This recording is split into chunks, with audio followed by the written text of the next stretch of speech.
आते हैं जिसमें ये चीजें सीधा क्वेश्चंस लाके आपको समझाना चालू कर देते हैं और बनाना चालू कर देते हैं, इसलिए हमारा दिमाग चीजों को एक्सेप्ट नहीं करता। अब पहले से हम समझ लेते हैं ये चीज है क्या, डाटा मतलब क्या है, इंटरप्रिटेशन मतलब क्या है, उसके बाद इसके टाइप्स क्या है, उसको बनाने के लिए किन किन चीजों की जरूरत है, इतनी चीजें समझ गए, बाकी कहानी आपका लिखना है। देखो अब यहाँ पे एक छोटा सा वर्ड है बेटा जिसका नाम है डाटा, ठीक है। डाटा ऑल्दो तो ऐसे बहुत सारी चीजों का होता है, लेकिन हम जिस डाटा की बात करेंगे वो है नंबर के फॉर्म में, नंबर डेटा।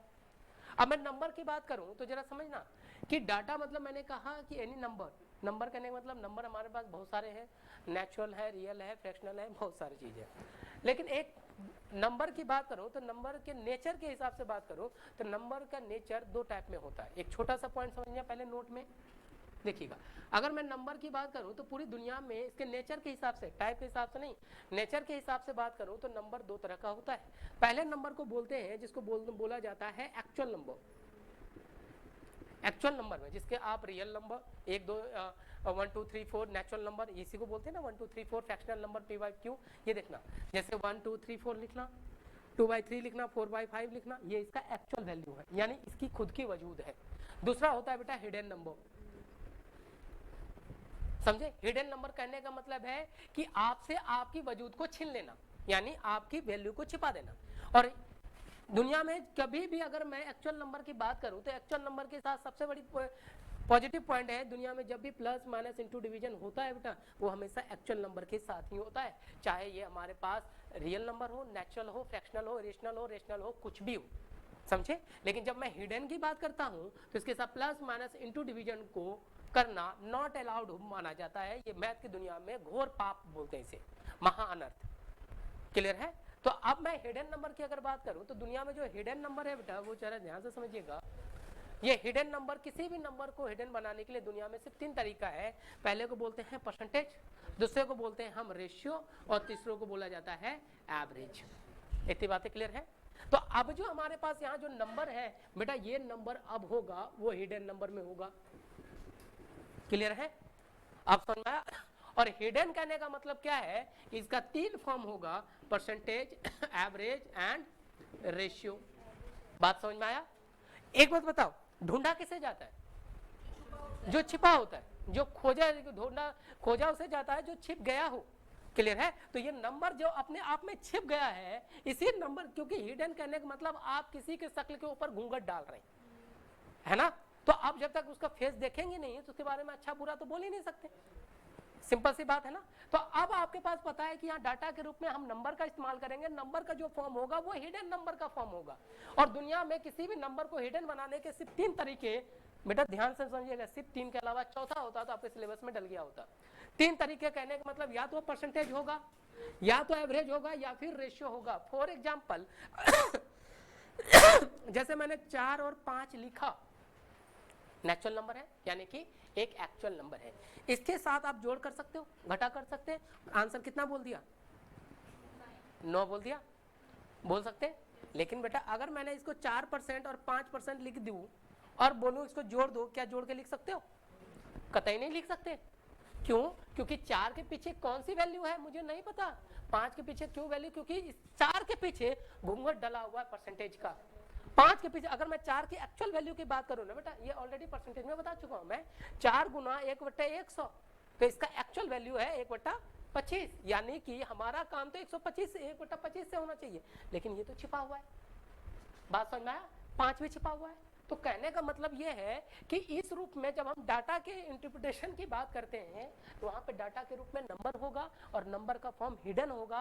और दुनिया में हिडन बनाने के लिए एग्जामिनर या तो परसेंटेज का, या तो एवरेज का, या तो रेशियो का इस्तेमाल होगा। क्लियर है। और बाकी जो प्लस माइनस है ये तो आपका है ही, जिसको छोड़ नहीं सकते हम। अरे एक्चुअल में बताएंगे किसी को। अब हमारे पास एक डाटा है जो छिप गया, आपकी चाबी गुम हो जाए तो क्या करोगे, ढूंढोगे ही ना। अब इसी चीजों को ढूंढने का काम इंटरप्रिटेशन कहला देता है। बात समझे। इंटरप्रिटेशन मतलब होता है to search what the actual value of the given data. Clear है। और किसके, जो है हमारे पास डेटा के दिया हुआ है, इसके एक्चुअल वैल्यू को ढूंढना ही हमारा इंटरप्रिटेशन कहला देता है। बात समझे। और इस एक्चुअल वैल्यू को ढूंढेंगे कहां, as the given information of DI। Clear है, जो इंफॉर्मेशन आपको दी जाती है। क्लियर हुआ? दोनों का मीनिंग समझ में आया कि डाटा क्या है, इंटरप्रिटेशन क्या है। इतना क्लियर बेटा? इसे नोट डाउन कीजिए जरा। योगेश सर, ऋतिक कहाँ रह गए? चलो ठीक, इतनी बातें समझ में आया? क्लियर है? तो चीजों को थोड़ा पोलाइटली लेना, क्लास को हल्के में लेके चलेंगे, लेकिन मानो बेटा बहुत अच्छा है डीआई। और सबसे अच्छी बात डीआई की क्या है पता है? इसके क्वेश्चंस नहीं कटते, हमें रटने की जरूरत नहीं पड़ता, हमें चीजें प्लस माइनस थोड़ी सी कैलकुलेशन आनी चाहिए। बेटा सल्यूट करेगा आपको, 5 क्वेश्चन यानी 10 मार्क्स, इतने में तो जेआरएफ का लेवल कट ऑफ निकल जाता है ना, आगे पीछे हो जाता है। खैर चलो, दोनों की बातें समझ में आए? अब देखो यहाँ पे इस, हाँ इसको मत लिखिएगा, ये नहीं लिखना, आगे चल ले। देखो अब बात आ गया कि हमारे पास डाटा मतलब समझ में आ गया, इंटरप्रिटेशन मतलब समझ में आ गया कि to search the actual data, actual value of the given data, जो हमारे पास डेटा होगा। और इसके लिए हम यूज क्या करते हैं? गिवन इंफॉर्मेशन का। एक इंफॉर्मेशन आपको क्वेश्चन में दे दिया जाएगा कि कौन से डेटा का इंफॉर्मेशन के बेस पे हमें निकालना है। जैसे शिवांगी का मार्क्स है 10 सब्जेक्ट में इतना इतना इतना, इनका मार्क्स है 10 सब्जेक्ट में इतना इतना इतना, तो बोला जाएगा इनका मार्क्स इसके मार्क्स का कितना अधिक, यही कुछ है बात समझा? इनका मार्क्स इनके मार्क्स से कितना कम, यही तो है। इनके बीच का एवरेज क्या, इनके बीच का रेशियो क्या। तो ये चीज हमें गिवन इंफॉर्मेशन जो डाटा में दिया जाएगा उसका यूज करके हम निकालेंगे। इतनी बात क्लियर है? लेकिन अब बात आती है कि तो हमें तो पता चल गया इंटरप्रिटेशन मतलब होता है to search actual value of the given data, और इस चीज को ढूंढूंगा तो ढूंढूंगा कहाँ? अगर बाय द वे मेरा ये मार्कर हाथ में है और ये गुम हो जाता है तो मैं इसी एरिया में तो ढूंढूंगा, मैं बाहर जाकर तो ढूंढने वाला नहीं। तो इसलिए कहा जाता है कि जो एक्चुअल वैल्यू आपको ढूंढना है, कहाँ से ढूंढूं मैं? तो इसको ढूंढने का जो तरीका होता है वो बोलता है कि मैं आपको कुछ घर देता हूँ, उस घर में जाकर ढूंढो। तो ऐसे घर को बोल दिया जाता है बेटा ग्राफ। समझ में आया? क्लियर है? ऐसे घर को बोलते हैं मैथमेटिक्स की दुनिया में ग्राफ। और ये जो ग्राफ है जहां आपको डीआई का डेटा को ढूंढना है, ये पूरी दुनिया में पूरे सिलेबस में सिर्फ 4 तरह के ग्राफ है, समझे? इसी को टाइप्स ऑफ डीआई भी बोल सकते हैं या टाइप्स ऑफ घर बोल दो। क्लियर है? और ये ग्राफ जो आपके पास है इसका नाम है पहला, जिसको बोलते हैं टेबुलेशन। ठीक है? क्वेश्चन कैसे होता है टेबुलेशन का देख लीजिए यहाँ पर, इसको बोलते हैं टेबुलेशन। इस तरह के क्वेश्चन बनाना टेबुलेशन होता है। क्लियर है? वह समझ में? टेबुलेशन कहा जाता है। दूसरे पार्ट को बोलते हैं बेटा बार ग्राफ। बार ग्राफ में एक ऊंची ऊंची बिल्डिंगें होती हैं, देखिएगा ऊंची, इस तरह के क्वेश्चंस को टेबुलेशन कहते हैं। ये देखिएगा जिसमें रो और कॉलम का इस्तेमाल किया जाएगा, ए है बी है और यहाँ मैथ का मार्क्स है और यहाँ साइंस का मार्क्स है या केमिस्ट्री का मार्क्स है, ये 20 25 30 इस तरह से नंबर दिया जाएगा। ये लो, इसको बोलते हैं टेबुलेशन। यानी जब डाटा को रो और कॉलम में रिप्रेजेंट किया जाता है तो वो हमारा टेबुलेशन हो जाता है। क्लियर? एक टेबल बन जाता है।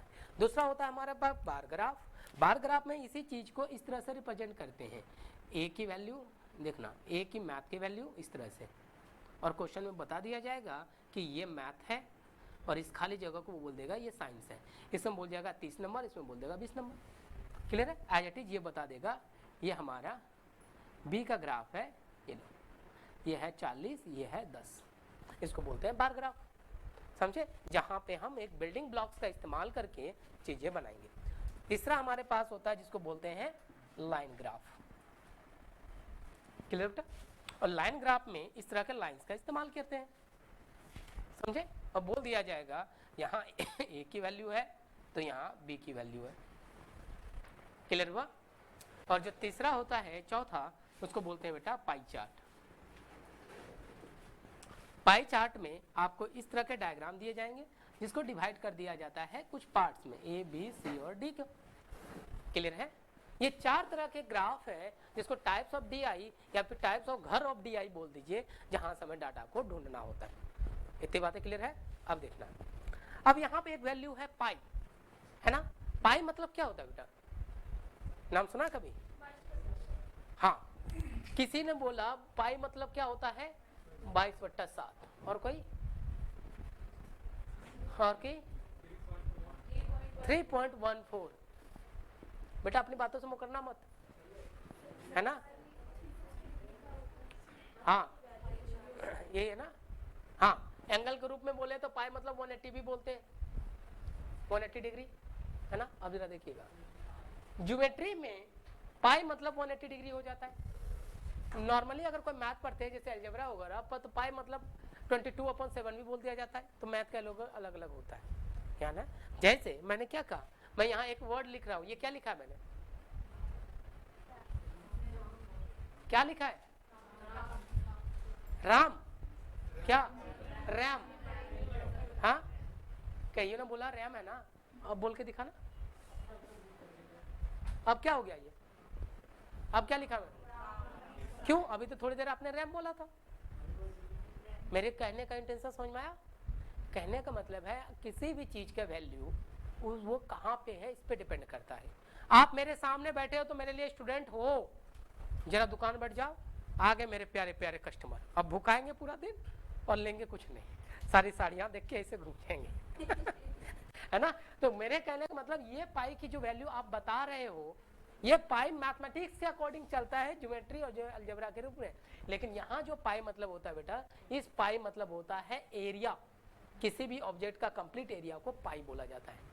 आपने पिज्जा देखा है, उसका पूरा एरिया को पाई बोलते हैं, समझे। उसको फिर टुकड़ों में बांटना हमारा पाई का डिवाइडेशन बोला जाता है। जहां से मैं डाटा को मुझे पता है ये 40 रोटी खा सकती है, 40 पार्ट खा सकती है पिज्जा, उसको 40 दूंगा, और ये 2 खा सकती है, मैं इसे 2 दूंगा।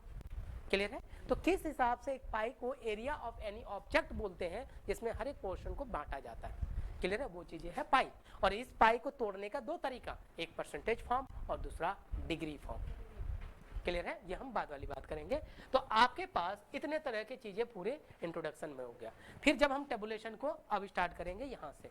क्लियर है। अब टेबुलेशन की बात करें तो पूरी दुनिया में टेबुलेशन का 3 पार्ट, पूरी दुनिया कहने का मतलब अपने सिलेबस के हिसाब से, तो इसके 3 पार्ट है। एक को बोलते हैं कंप्लीट टेबुलेशन, और बेटा मैं बता दूं आपके नेट के अकॉर्डिंग लगभग 99% से 90% से अबव सिर्फ टेबुलेशन का ही इस्तेमाल किया है।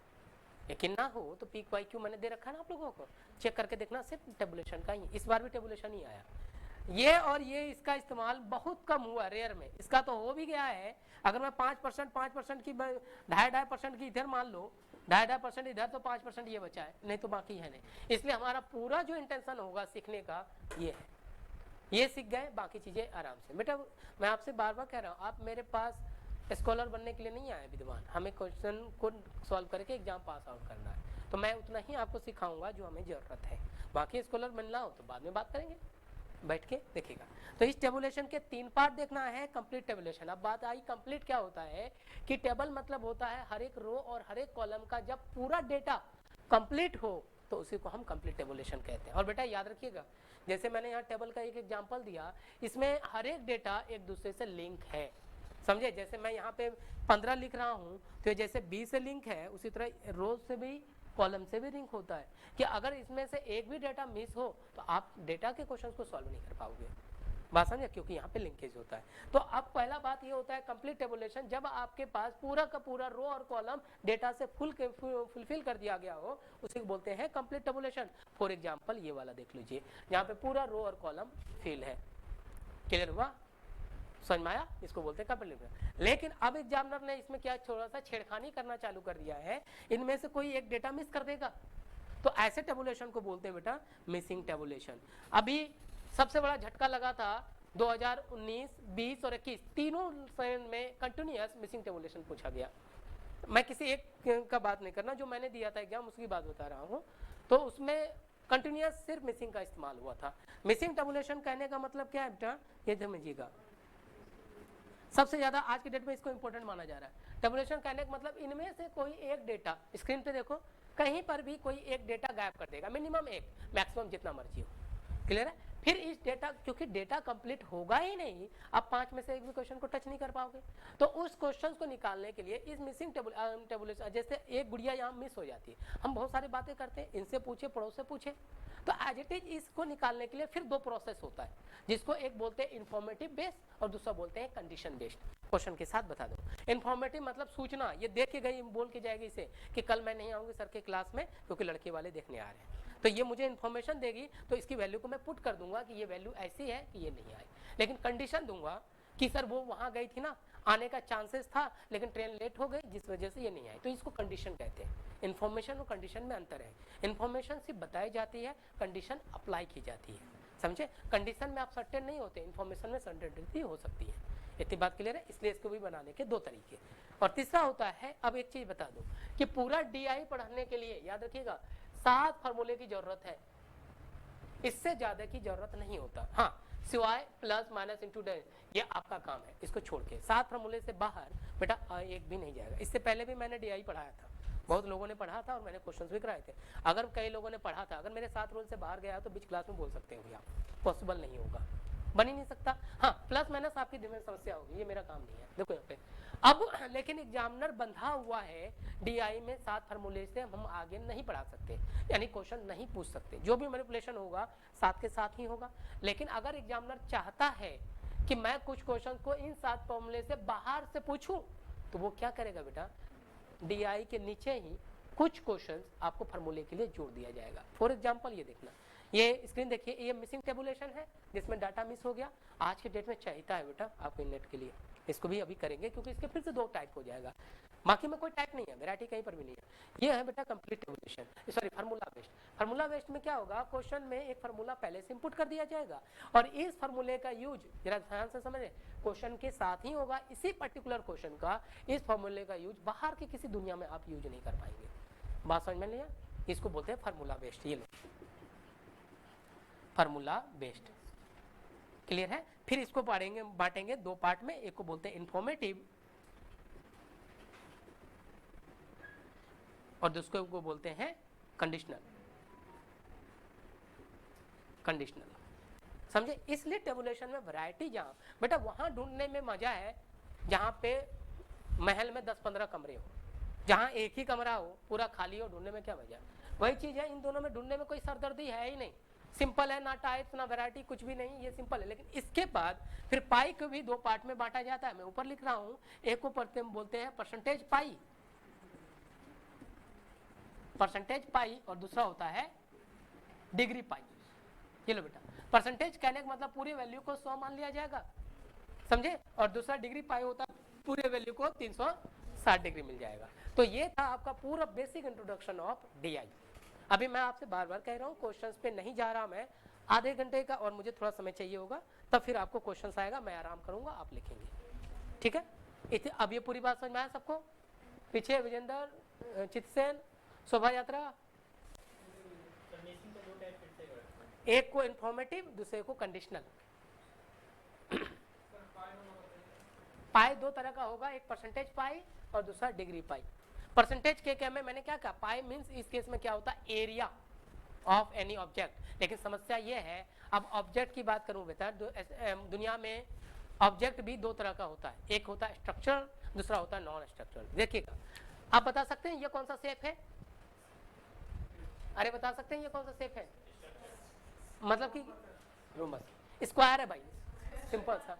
ये देखो ये क्या हो जाएगा, रेक्टेंगल, ये भी तो शेप है, ये भी तो शेप है, इसको बोलते हैं स्ट्रक्चर, इसको बोलते हैं नॉन स्ट्रक्चर। तो नॉन स्ट्रक्चर आपके है तो दोनों के एरिया निकाल लें बेटा। इसको नॉर्मली मैथ में पढ़ाया जाता है जिसको अर्थमेटिक्स कहते हैं, आपको पढ़ाऊंगा 2D 3D में, लेकिन इसको पढ़ाया जाता है साइंटिफिक मैथ में जिसको IIT JEE वाले बच्चे पढ़ते हैं। इसका भी एरिया निकाला जाता है, इसके लिए इंटीग्रेशन का इस्तेमाल करते हैं, तो आपके सिलेबस में वो नहीं है। तो अब जो यहाँ पे बात कहेंगे कि पाई मतलब कहने कहा एरिया ऑफ एनी ऑब्जेक्ट, तो ऑब्जेक्ट कैसा हो, तो याद रखना इसमें ऑब्जेक्ट सिर्फ सर्कल का इस्तेमाल किया जाता है। आप बोलेंगे और ऑब्जेक्ट का नहीं इस्तेमाल कर सकते, कर तो सकते हैं लेकिन वो थोड़ा सा ऑड हो मिल जाता है, तो हम सिर्फ पाई में सर्कल का ही यूज करेंगे। इतनी बातें क्लियर है, इसका सारे फैमिली मेंबर के फीचर्स वगैरह पता चल गया। चलिए अब ये समझ में आया, अब हेडिंग डालना रूल्स ऑफ डीआई। डीआई क्या है मैंने ये बता दिया, कितने टाइप्स हैं ये बता दिया। अब इसको बनाने के लिए कितने रूल्स चाहिए, क्योंकि कुछ हाथ में होगा तो बनाए हुए, हाथ में नहीं होगा तो भाई लड़ने जाओगे तो कुछ तो लेके जाओगे कि ये सीधे खड़ा कर दो। क्लियर है इतना, चलो आगे चले बेटा। रूल्स ऑफ डीआई मिटा दूं इन सारी चीजों को। रूल्स ऑफ डीआई सिर्फ इन 7 फार्मूले के लिए बनाया गया है। ये 7 फार्मूला समझ में आ जाएगा तो आपकी सारी कहानी आपको समझ में आ जाएगी, है ना। देखो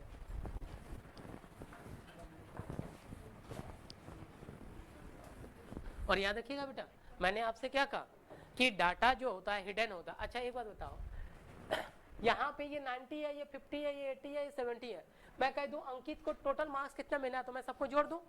बेटा महापाप है, गलती भी मत करना, क्योंकि ये 90 एक्चुअल नंबर नहीं है, लिखा गया है परसेंटेज मार्क्स। क्लियर हुआ बेटा? ना जोड़ सकते बेटा, नहीं जोड़ सकते। रीजन क्या है ये देखो, ये 150 का 90 है और ये 130 का 50 है, महापाप है बेटा। फिर जाओ जितना भी व्रत कर लो, कुछ भी ना होने वाला। तो ये याद रखिए, इसीलिए मैंने कहानी लिखवा दी थी कि डेटा हिडन फॉर्म में होगा। एक्चुअल होगा तो कोई बड़ी बात है ही नहीं, तब तो हम सीधा जोड़ देंगे। जैसे ये एक्चुअल है हम जोड़ लेंगे, लेकिन जब डेटा हिडन होगा ना तो ना जोड़ सकते हैं ना ही घटा सकते हैं। और आज के डेट में ये वैल्यू इस्तेमाल हो रहा है, उसका इस्तेमाल नहीं करते। बात पूरी तरह समझ में आया? इसलिए मैंने हर एक बात को पहले कुंडली लिखवाई है। क्वेश्चन बोला गया है, एक बच्चा ने, मैंने एक दिन मैंने क्वेश्चन बनाया था कहीं पर कि, क्योंकि मैं तो 2 मिनट में बना दूंगा आपके लिए क्वेश्चन। ABC ये दे रहा है मैथ का एग्जाम, जिसमें 80 नंबर का मार्क्स है टोटल। कोई साइंस का एग्जाम दे रहा है जो 120 नंबर का मार्क्स है। कोई यहाँ देखिएगा, कोई मान लीजिए SST का एग्जाम दे रहा है जो टोटल मार्क्स 150 नंबर का, यही कुछ है। एक बच्चे ने इसमें लिखा 75, यहाँ लिखा 80, यहाँ लिखा 90, यहाँ लिखा 90, यहाँ लिखा 105 और यहाँ लिख दिया हमारे पास 70, और मैंने यहाँ लिख दिया 50, 60 और 70। बोलिए यहाँ डेटा मैंने कहीं कुछ गलत किया है? मैंने कहा मैथ का 80 मार्क्स है, 90 का है सर, 80 में से 90 नहीं आ सकता। गलत किया ना? सबको दिखाई दिया ना? मानते हैं गलत है? देखिएगा बेटा, ये गलत नहीं है, ये सही है। क्यों? क्योंकि 80 में 90 नहीं लाया जा सकता है, लेकिन 80 में 90% लाया जा सकता था। बस ये क्लू काफी था कि ये सारे डेटा परसेंटेज है। समझ में आया? बच्चे ने यहाँ पे एक बार क्वेश्चन दे दिया था कंप्यूटर साइंस के नेट के एग्जाम में, वहां वैल्यू बढ़ा दी थी इन्होंने। उन्हें लगा कि 80 में कोई 90 कैसे ला सकता है? बिल्कुल लाया जा सकता है बेटा। टोटल मार्क्स कितना है? 80 में आप नंबर तो 90 नहीं ला सकते, लेकिन अगर 80 में 90 नहीं ला सकते, लेकिन परसेंटेज तो ला सकते हैं बेटा। मैंने ये नहीं बोला, मैंने कहा इतना नंबर यहाँ पे गया हुआ है, जैसे ये कह रहा है नंबर है, लेकिन ये एक्चुअल है, ये परसेंटेज ये आप तय करेंगे। बात समझ में आया? तो यहाँ पे इन चीजों को अगर नहीं समझे तो डाटा भी गया, इंटरप्रिटेशन की तो बात ही छोड़ो। समझ में आया? तो 80 में कहीं 90 मार्क्स है तो आपको दिमाग तुरंत खटक जाना चाहिए कि, तो 80 में अगर 90 है तो याद रखें, दिमाग तुरंत खटक जाना चाहिए कि ये नंबर के रूप में नहीं है, ये परसेंटेज के रूप में, तब पॉसिबल। तब जोड़ सकते थे, अगर जैसे 100 का ही पेपर होता है सारा, तब जोड़ा जा सकता था। हाँ बिल्कुल, लेकिन मैंने यहाँ पर भी लिखा ना कि अगर सबकी वैल्यू एक साथ हो क्या फर्क पड़ता है? अरे देने वाला 1 ही रुपए दे रहा है, लेकिन मैं इसको कुछ और दे रहा हूँ, ये इनको कुछ और दे रहे हैं, आप इनको कुछ और दे रहे हो, लेकिन कौन कितना दे रहा है किसको पता है? लेकिन मैं तय कर चुका हूँ मैं 100 रुपए ही सबको दूंगा, तो जोड़ लो सब अपने आप में, मेरा टोटल वैल्यू निकल जाएगा। मैंने 100 रुपया इसको, क्योंकि देने वाला मैं हूँ, सबको 100 रुपए दिया। अगर इसको 50 को 40 को 30 इसको 20 दिया, सबको जोड़ के मेरे बारे में बता सकते हो मैंने कितना दिया? लेकिन इसको आपने दिया, इसको आपने, अब बता दो जोड़ के, नहीं बता सकते। तो एज इट इज अगर सबका वैल्यू अलग अलग है तब छेड़खानी नहीं कर सकते। अरे टच मत करो उसको, रिकॉर्डिंग हो रही है। हाँ क्या ऑन है वो? नहीं ठीक है, देखो रिकॉर्डिंग करा देता हूं, किसी का छूटा होगा तो वापस देख लेगा। इतना क्लियर है?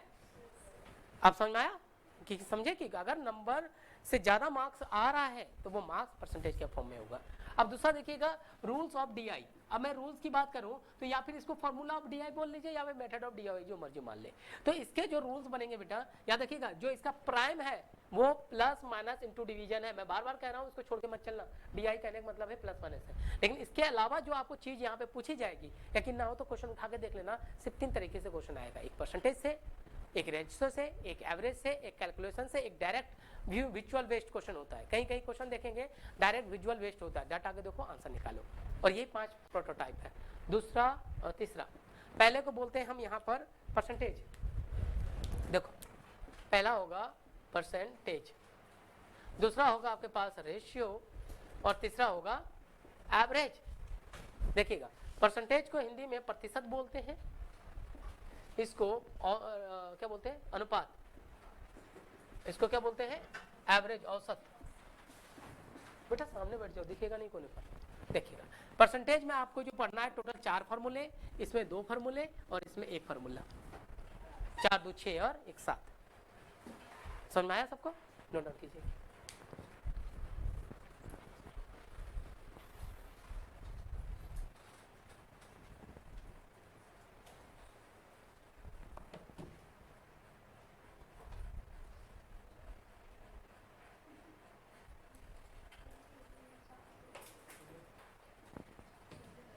क्लियर है बेटा?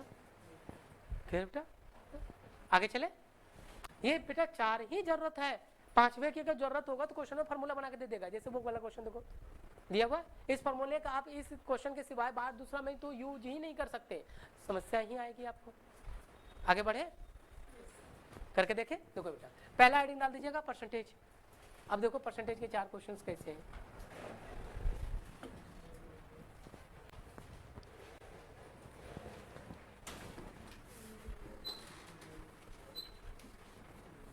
देखो अब मैं यहाँ पे परसेंटेज आपको उतना ही पढ़ाऊंगा जो हमें डीआई के लिए जरूरत पड़ेगी।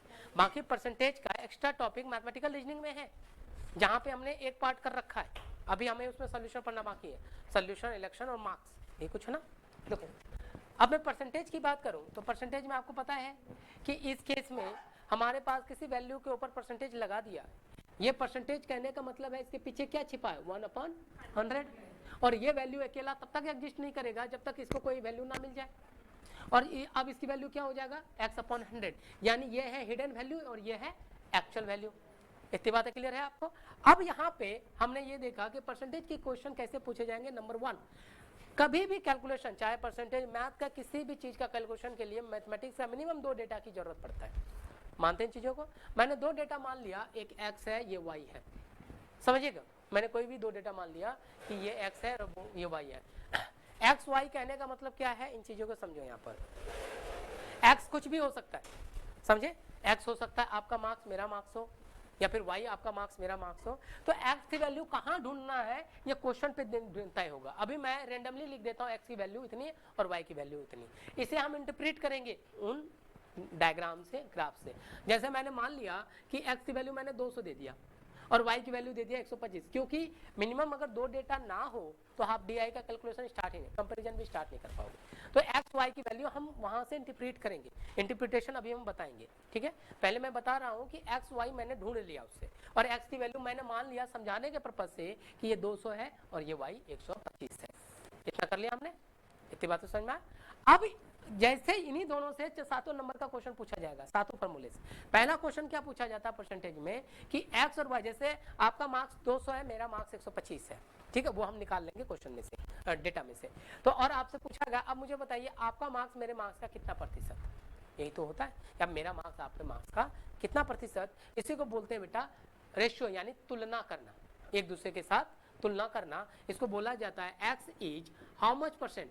ये क्वेश्चन में होगा कि Ram marks is how much percent of Shyam marks. मैं बार बार कह रहा हूँ एक्स वाई को हम ढूंढ के निकालेंगे, वहां बोला जाएगा X marks is how much percent of Y, ठीक है। यानी हिंदी में लिखवा दूं तो हिंदी में लिखने वाले यहां से लिख लीजिए, मैं दिखा देता हूं। एक्स वाई का कितना प्रतिशत है, तो इसके लिए जो फॉर्मूला हम यूज करेंगे, एक्स वाई का कितना प्रतिशत है, एक्स वाई वाई इंटू 100, ये हमारा आंसर हो जाएगा।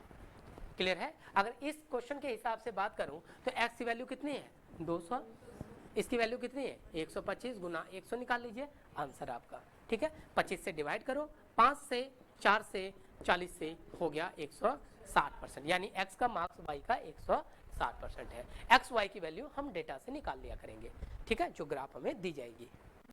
क्लियर है सबको। अब रुक तो जाओ बेटा, आगे मत जाओ। आप हमारे मुल्क हमारी रियासत में बैठे हैं, ध्यान से। यहाँ पे हर उस पहलू से गुजार डालूंगा जितना वो सोचेगा।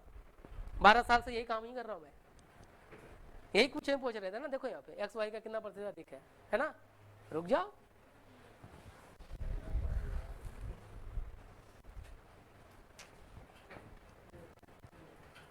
नेट की फर्स्ट पेपर की जिम्मेवारी मैं बहुत बखूबी तक से निभाने की कोशिश करता हूँ और निभाया है। हो सकता हो किसी के नज़र में कुछ एक गलती हो जाए तो जरूर बोला करो कि सर कहीं गलती हो रही है, तब तो भाई गलती को सुधारा जा सकता है। अब बोलोगे ही नहीं, मुझे तो अच्छा ही दिखेगी फिर, है ना साहिल, आपसे तो पूछूंगा ही नहीं, है ना। चलो क्लियर हुआ पहला कि एक्स वाई का कितना प्रतिशत है, ठीक है, और एक्स वाई का नाम में वहां हम यूज कर लेंगे। दूसरा कहता है कि अगर मैंने आपके मार्क्स को मैं अपने साथ कंपेयर कराया तो मैं अपना भी मार्क्स आपके साथ कंपेयर कराऊंगा। तब इस केस का जस्ट उल्टा पार्ट होता है ना, y is how much percent x। How much percent of x. बेटा ये दोनों को क्वेश्चन को एक दूसरे का कोरिलेटेड क्वेश्चन कहते हैं। अगर गलती से आपने x टू y या y टू x कर दिया, ऑप्शन दोनों बना रहेगा। क्लियर है? इसी को बोलते हैं हम y बाय x इस केस में करेंगे इंटू 100%। क्लियर है? दोनों की चीजों को ध्यान से समझना। अगर मैं बार बार कह रहा हूं कि मैंने अपना कंपैरिजन आपके साथ किया है तो मेरी वैल्यू ऊपर, आपकी वैल्यू नीचे। लेकिन मैंने अगर आपका कंपैरिजन मेरे साथ किया है तो आपकी वैल्यू ऊपर, मेरी वैल्यू नीचे। अगर इन दोनों को कॉन्ट्राडिक्टरी इसलिए कहा जाता है, एक दो विरोध। अगर क्वेश्चन में बोला गया है Ram marks is how much percent of Shyam marks, ठीक है, अगर डेटा को आपने उल्टा ऊपर नीचे में फेरबदल कर दिया तो यहाँ के एग्जामिनर का डिमेरिट, ऑप्शन पहले फिर से भी बनाएगा और दूसरे से भी बनाएगा। तो थोड़ा सा बी केयरफुल, ध्यान में लेके। इस क्वेश्चन के अगर मैं डेटा के रूप में रिप्रेजेंट करूं तो अब यहाँ होता 125 बट्टा 200 गुना 100। अब दोनों वैल्यू काट देते तो ये होता 62.5। क्लियर है? 62.5 के तकरीबन। क्लियर हुआ सबको? हाँ जी बेटा, परसेंटेज घटा के 100 लगाया है तो फिर पीछे परसेंटेज लगेगा। वो वैल्यू आने के बाद आंसर होता है ना। इसको ना भी लगा दो कोई बड़ी बात नहीं, आंसर को दिखाने के लिए होता है, क्योंकि इसको मैं इधर लिख सकता था। ये तो एक नोटेशन है करने का। ये लो, ये कुछ है वाई एक्स का कितना प्रतिशत है, ध्यान लेके चलना बेटा, बहुत ज्यादा जरूरी है इसका। इतना क्लियर हुआ सबको? देखो तीसरा फॉर्म क्या होता है उसे समझो। अब तक मैंने कहा मेरा मार्क्स आपके मार्क्स का कितना है, या फिर आपका मार्क्स मेरे मार्क्स का कितना है। लेकिन बेटा अब ये भी तो हो सकता है, अगर आपके पास मार्क्स है और मेरे पास मार्क्स है, या तो आपका मेरे से ज्यादा होगा या तो कम होगा। तो इसी को कहते हैं एक दूसरे से कंपैरिजन करके वैल्यू बताना। अगर आपका ज्यादा है तो कितना ज्यादा है, अगर कम है तो कितना कम है। बात समझ में आया? ये इसका तीसरा फॉर्म होता है। मैंने कहा ना 4 फार्मूला, वही 4 फार्मूला है। अब यहाँ पे x बड़ा है या y बड़ा है, ये क्वेश्चन में डाटा को ढूंढने के बाद पता चलेगा। अभी हमने देखा x की वैल्यू y है तो हम बोलेंगे x is how much percent greater than of y। लेकिन क्वेश्चन में अगर छोटा आ गया तो वहां लिखेंगे x is how much percent less than of y। बात समझ में आया? ये सारे चीज डिपेंड करेगा कि आपने जो डाटा इंटरप्रेट किया है फ्रॉम द ग्राफ, उसकी वैल्यू और y की वैल्यू बड़ी है या छोटी है। क्लियर है? तो ये तो मैंने समझाने के लिए डायरेक्ट लिख दिया है, बट वहां ऐसा नहीं होगा। तो इस केस में आपसे पूछा जाएगा कि अगर x बड़ा है तो बोला जाता है now x is how much percent, यानी कितना अधिक है वो बताओ। हाउ मच परसेंट, बेटा अभी देखिएगा सारे क्वेश्चन और PYQ भी कराऊंगा। हाउ मच परसेंट ग्रेटर, बेटा यहाँ पे बार बार कह रहा हूँ ये वैल्यू ग्रेटर है तो मैं ग्रेटर लिख रहा हूँ, अगर छोटा होता तो लेस लिखता। समझे? How much percent greater than of y, ये कुछ होता। तो अब इस केस में हम पहला चीज क्या करते हैं कि पहले हम ग्रेटर निकालेंगे कि ग्रेटर कितना है, तो हम लिखेंगे x माइनस वाई। ये कुछ है, अगर बड़ा है तो पहले न्यूमेरिकल में बड़ा कर लेंगे, और परसेंटेज ग्रेटर निकालना हो देखिएगा तो जितना ग्रेटर है वो लिखेंगे। और किससे बड़ा बेटा? y से ना। तो y की वैल्यू, अरे बड़ा हूं मैं तो मैं छोटे वाले की वैल्यू को नीचे कंपेयर करूंगा, तो अपॉन y इंटू 100 हमारा आंसर होगा। समझे? जैसे ये वाला पार्ट। क्लियर हुआ? समझ में आ रहा सबको? देखिए फॉर एग्जांपल अगर मैं इसके न्यूमेरिकल आंसर दूं तो यहाँ देखिए, यहाँ पे इस क्वेश्चन के हिसाब से अगर मैं देखूं तो यहाँ तो ग्रेटर कितना होगा बेटा? 200 माइनस 125, तो ग्रेटर कितना है? 75। और मुझे परसेंटेज ग्रेटर चाहिए तो 75 किससे बड़ा है? 125, तो अपॉन 125 इंटू 100। अब 25 से काट दीजिए, 5 से ये, सॉरी 3 से, ये 5 से, ये 2 से, तो आंसर हो गया 60%। यानी इस केस में x जो है y का 60% बड़ा है। बेटा मैं वेरिएबल के साथ साथ न्यूमेरिकल भी समझा रहा हूँ कि चीजें आपको ध्यान से समझ में आए। क्लियर हुआ? बनाते जाओ। क्लियर है ऋतिक सर? लेट कहाँ हो गए? योगेश सर को मन ही नहीं लग रहा था आज, सर नहीं आए हैं। हाँ कह रहे थे कब आओगे आप। कितने हमारे बच्चे एक दूसरे को पसंद करते हैं, है ना? इसी को कहते हैं ना को एजुकेशन, मिलके सन करना। और कुछ बच्चे तो हमारे पढ़ाने लायक हो गए, है ना? योगेश सर को भी पढ़ा दिया था, है ना? इधर हम था, आप तैयार हो रहे हैं पढ़ने के साथ साथ पढ़ाने के लिए भी तो है। कल को प्रोफेसर बनेंगे तो पढ़ाने का ही तो हुनर होगा। नहीं आप यकीन मानो, कई बच्चों को मैं यहाँ बुला दूं ना पढ़ाने के लिए, कई लोगों को हेजिटेशन होता है, नहीं पढ़ा पाएंगे। कईयों को लगता है डर सा लगता है, तो इसलिए कभी कभी जब मेरा मूड नहीं करता ना पढ़ाने का तो मैं बच्चों को पढ़ा देता हूँ। पल्लवी को भेज देता हूँ, पहले एक दो बुढ़िया थी उसको भी भेज देता, बेटा जाके तुम समझा के आओ, है ना, कुछ तो काम आसान होगा मेरा। चले आगे, ये क्लियर हुआ। देखो चौथा, अगर मैंने x का कंपैरिजन y के साथ किया है तो y भी तो बोलेगा सर मेरा मार्क्स आपसे तो कम है, बट कितना परसेंट कम है ये भी तो बता के जाओ। क्लियर है? तो सेकंड होगा now y is how much percent, बेटा जिनका हिंदी है ऊपर से लिख लेना, percent less than of x, ये कुछ होगा, मानते हैं इन चीजों को। तो पहला काम हम क्या लिखेंगे कि लेस कितना है, इन चीजों को ढूंढेंगे। तो बड़ा तो x है, वही है हमारा, हमें चाहिए परसेंटेज लेस, ये देखिएगा ये हो जाएगा लेस अपॉन, किससे लेस है बेटा, x है ना, तो अपॉन x इंटू 100, ये हमारा आंसर हो जाएगा। ये 4 फॉर्मूले परसेंटेज के फॉर्म में आपको पूछा जाएगा, बाकी बेसिक का इस्तेमाल। सर अगर ये दोनों बराबर हो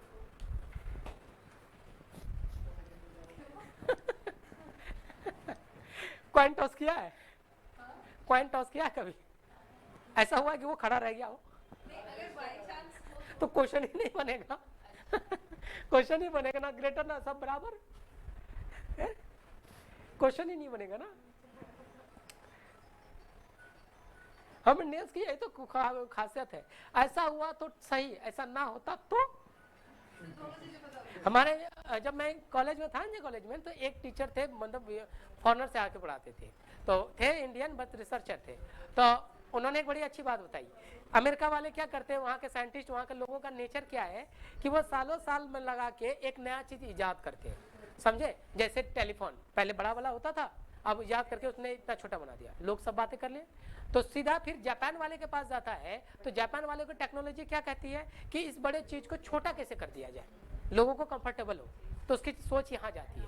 फिर चाइना वाले के पास आता है, तो उसकी सोच क्या कहती है कि ये तो मेटल का बना है जो काफी महंगा है, इसके प्रोडक्ट को कैसे बढ़ाया जाए सस्ता करके लोगों को पीछे से, ये टेक्नोलॉजी लगाता है। अब आता है इंडिया वाले के पास, तो इंडिया वाला तुझे तुरंत दिमाग लगाता है, अमेरिका वाले की टेक्नोलॉजी ये थी, चाइना वाले की छोटा, और चाइना वाले ये जापान वाले का छोटा, चाइना वाले का मैक्सिमम कराना, भले प्लास्टिक का यूज क्यों ना कर दे, हाथ में सबके सामान। तो इंडिया वाला देखा, अगर ऐसा हुआ तो ठीक, ऐसा नहीं होता तो तुरंत अपना दिमाग लगा देते भाई दोनों बराबर हो जाएगा सर क्या पता कोई एक्सेप्शन हो। हाँ ये चीजें सही। कर चलो, अब पूरी बात समझ में आया। परसेंटेज में आपको इतना ही क्वेश्चन से मिलना है, इससे ज्यादा नहीं। आपको अभी मैं पीवाई के साथ ही बहुत सारे क्वेश्चंस दिखाऊंगा, अपने आप पता चल जाएगा कि चीजें कैसे जा रही है। इतना क्लियर हुआ। ये 4 फॉर्मूले को बेटा घोल के रट जाना डीआई के लिए। हाँ अब बोलेंगे क्या परसेंटेज इतना ही है, कतई नहीं है, अनबाउंडेड है परसेंटेज, लेकिन हमें डीआई के लिए इतनी जाने की जरूरत है। मैंने कहा ना पीवाई क्यू से प्रूव भी करा दूंगा आपको। इतना क्लियर हुआ। नेक्स्ट हेडिंग डालना रेशियो। रेशियो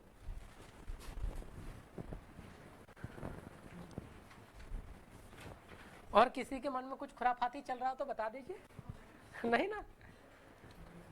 चलो बेटा अब रेशियो को थोड़ा सा बता दूं, कई लोगों का पहला है होगा क्लास, रेशियो के बारे में नहीं बताया। इसको रेशियो को अनुपात बोलते हैं, और रेशियो मतलब होता है बेटा कंपैरिजन। रेशियो का मतलब होता है कंपैरिजन। बोला गया कंपैरिजन किसका, तो between two numbers, between two number. Clear है। जैसे मैंने अभी एग्जांपल लिया था, एक्स की वैल्यू ले ली मैंने, कितना क्या लिया था, 200 है ना, और उसकी वैल्यू 125 लिया था, यही कुछ है। तो आपसे पूछा जाएगा एक्स का, जैसे ये मैंने कहा ना, इसका मतलब है कंपैरिजन बिटवीन टू नंबर। अगर मैंने 2 नंबर लिया ए एंड बी और मुझे इसका रेशियो निकालना हो तो ए बाय बी लिखा जाता है। क्लियर है, समझिएगा। अब यहाँ पे जैसे मैं इसका बोलता कि x का मार्क्स y के मार्क्स का रेशियो बताइए, यही कुछ क्वेश्चंस होंगे ना, तो हम इसको सीधा लिखते हैं x बाय y, लेकिन कहता है y के मार्क्स और x का मार्क्स का रेशियो बताइए, तो y बाय x। बात समझा, कंपैरिजन। अच्छा एक बात रखिए, जिसको जिससे कंपेयर कराना है, तो जिसको कंपेयर कराना होता है उसकी वैल्यू को ऊपर रखते हैं। जैसे मैं अपने मार्क्स को आपके मार्क्स से कंपेयर कराना चाहता हूँ, तो मैं अपने मार्क्स को ऊपर और अपने मार्क्स को ऊपर, आपके मार्क्स को नीचे रखूंगा। क्लियर है। लेकिन अगर उल्टा होगा तो y बाय एक्स, क्योंकि क्वेश्चन में अगर आंसर 2/3 है, 2:3, तो ऑप्शन में 3:2 भी होगा। तो डिपेंड करता है कि किसके मार्क्स को अबव, किसके मार्क्स को बिलो करता है। समझ में आई बात। देखो यहाँ पे अब यहाँ पे अगर मैं निकालता 200/120, इन दोनों को काट दीजिए, ये हो गया 10, ये हो गया 6, ये हो गया 5, हो गया 3, तो आंसर क्या हो गया 5/3। अब इसको लिखते हैं 5:3। इतनी बात क्लियर है? क्लियर है? आगे बढ़े। अब जरा देखिएगा, इतना नोट डाउन करो, आगे समझाता हूँ थोड़ा।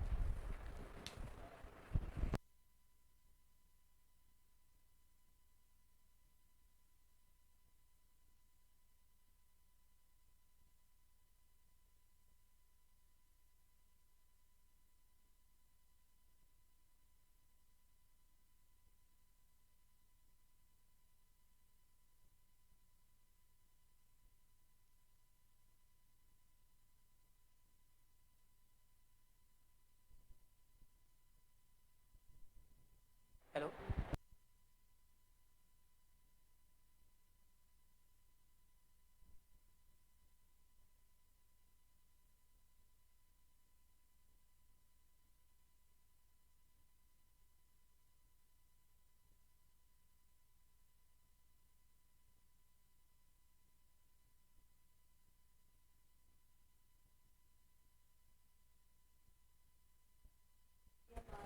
नोट डाउन कर लिया? देखिएगा, अच्छा अब जरा बात देखिएगा, यहाँ पर सुनो, यहाँ पे अब रूल्स ऑफ रेशियो समझना जरा बेटा। अब इसका डिटेल मैं आपको मैथमेटिकल रीजनिंग में बताऊंगा कि रेशियो क्या होता है। क्लियर है? रेशियो किसी बड़े यूनिट को छोटे यूनिट में कन्वर्ट करके कैलकुलेशन करना रेशियो कहला देता है। एक छोटा सा ओवरव्यू समझिएगा, इससे ज्यादा नहीं। सबने रेशियो पढ़ा होगा, अनुपात क्या, लेकिन रेशियो क्या है इसका कोई मतलब ही नहीं रखता कि सबका दिमाग में होता है कि ये रेशियो है। भाई रेशियो करते क्यों है? फॉर एग्जाम्पल, अब रेशियो का बेटे समझिएगा, थोड़ा सा ओवरव्यू देता हूँ। आपने बेटा अर्थ देखा है? पृथ्वी कहाँ, जरा मुझे दिखाना। नहीं नहीं, ऐसे आपने कहा देखा है, कहाँ देखा? ऐसे नॉर्मली देखा, ये रहा सर अर्थ मेरे बाजू में खड़ा है। नहीं, अर्थ क्या है? बहुत बड़ा ह्यूज क्वांटिटी है जिसको हम छोटा इंसान नहीं देख सकते, लेकिन उसको, लेकिन है तो एग्जिस्ट तो करता है, लेकिन उसकी जगह हम क्या यूज करते हैं? एक तरह का ग्लोब। ऐसे चीजें हम ग्लोब का इस्तेमाल करते हैं। अब ग्लोब के अकॉर्डिंग यहाँ इंडिया है और नीचे जाके ऑस्ट्रेलिया है। ग्लोब बताता है कि यहाँ से यहाँ तक जाओ ऑस्ट्रेलिया मिल जाएगा। क्या रियल लाइफ में भी होगा? मानते हैं इन चीजों को? अरे यही तो होगा। लेकिन जो रियल में बड़ा है उसको कंपेरेटिव करके छोटा कर दिया गया, और इसके हर एक लाइन को यहाँ पे एक पॉइंट के बीच 200 किलोमीटर का डिस्टेंस दे दिया गया, यानी कि एक पॉइंट दूसरे के बीच 200 है। तो एज इट इज जब हमारे पास नंबर कोई बहुत बड़े ह्यूज अमाउंट में हो जाए इस तरह से, ये देखिएगा, और मैं कह दूं इसमें कैलकुलेशन करके दिखाओ, मैथमेटिकल इक्वेशन लगा के दिखाओ, बेटा कितना खतरनाक चीज है। तब यहाँ रेशियो आता है कि क्यों कर रहे हो ऐसा।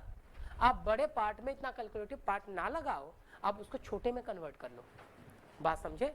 मैंने इसको छोटे में कन्वर्ट कर लिया। बाय द वे इसकी वैल्यू आ गया, मान लिया जाए 5 और इसकी वैल्यू आ गई 3, डिवाइड करके कैसे आएगा वो बाद में। तो अब जो ऑपरेशन आप 5 3 के साथ करेंगे उसका इफेक्ट डायरेक्ट बड़े वैल्यू के साथ होगा।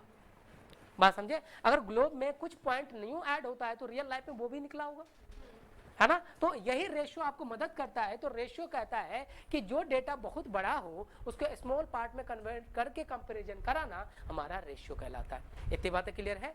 फॉर एग्जांपल जैसा समझिएगा, मैं रूल्स को समझा रहा हूँ, चाहूँ तो डायरेक्ट लिख दूं, लेकिन दिमाग को बैकअप दो कि क्यों हम ऐसा कर रहे हैं। जैसे 25 और 20 है, समझे? यहाँ मान के चला बड़ा भी वैल्यू है, तो अगर मैं इसको रेशियो में बदल दूं तो बेटा इसको क्या कर दे, तो 25/20 कर दे तो ये कितना हो जाएगा? 5/4। तो अब ये वैल्यू इसी वैल्यू का स्मॉलेस्ट यूनिट है।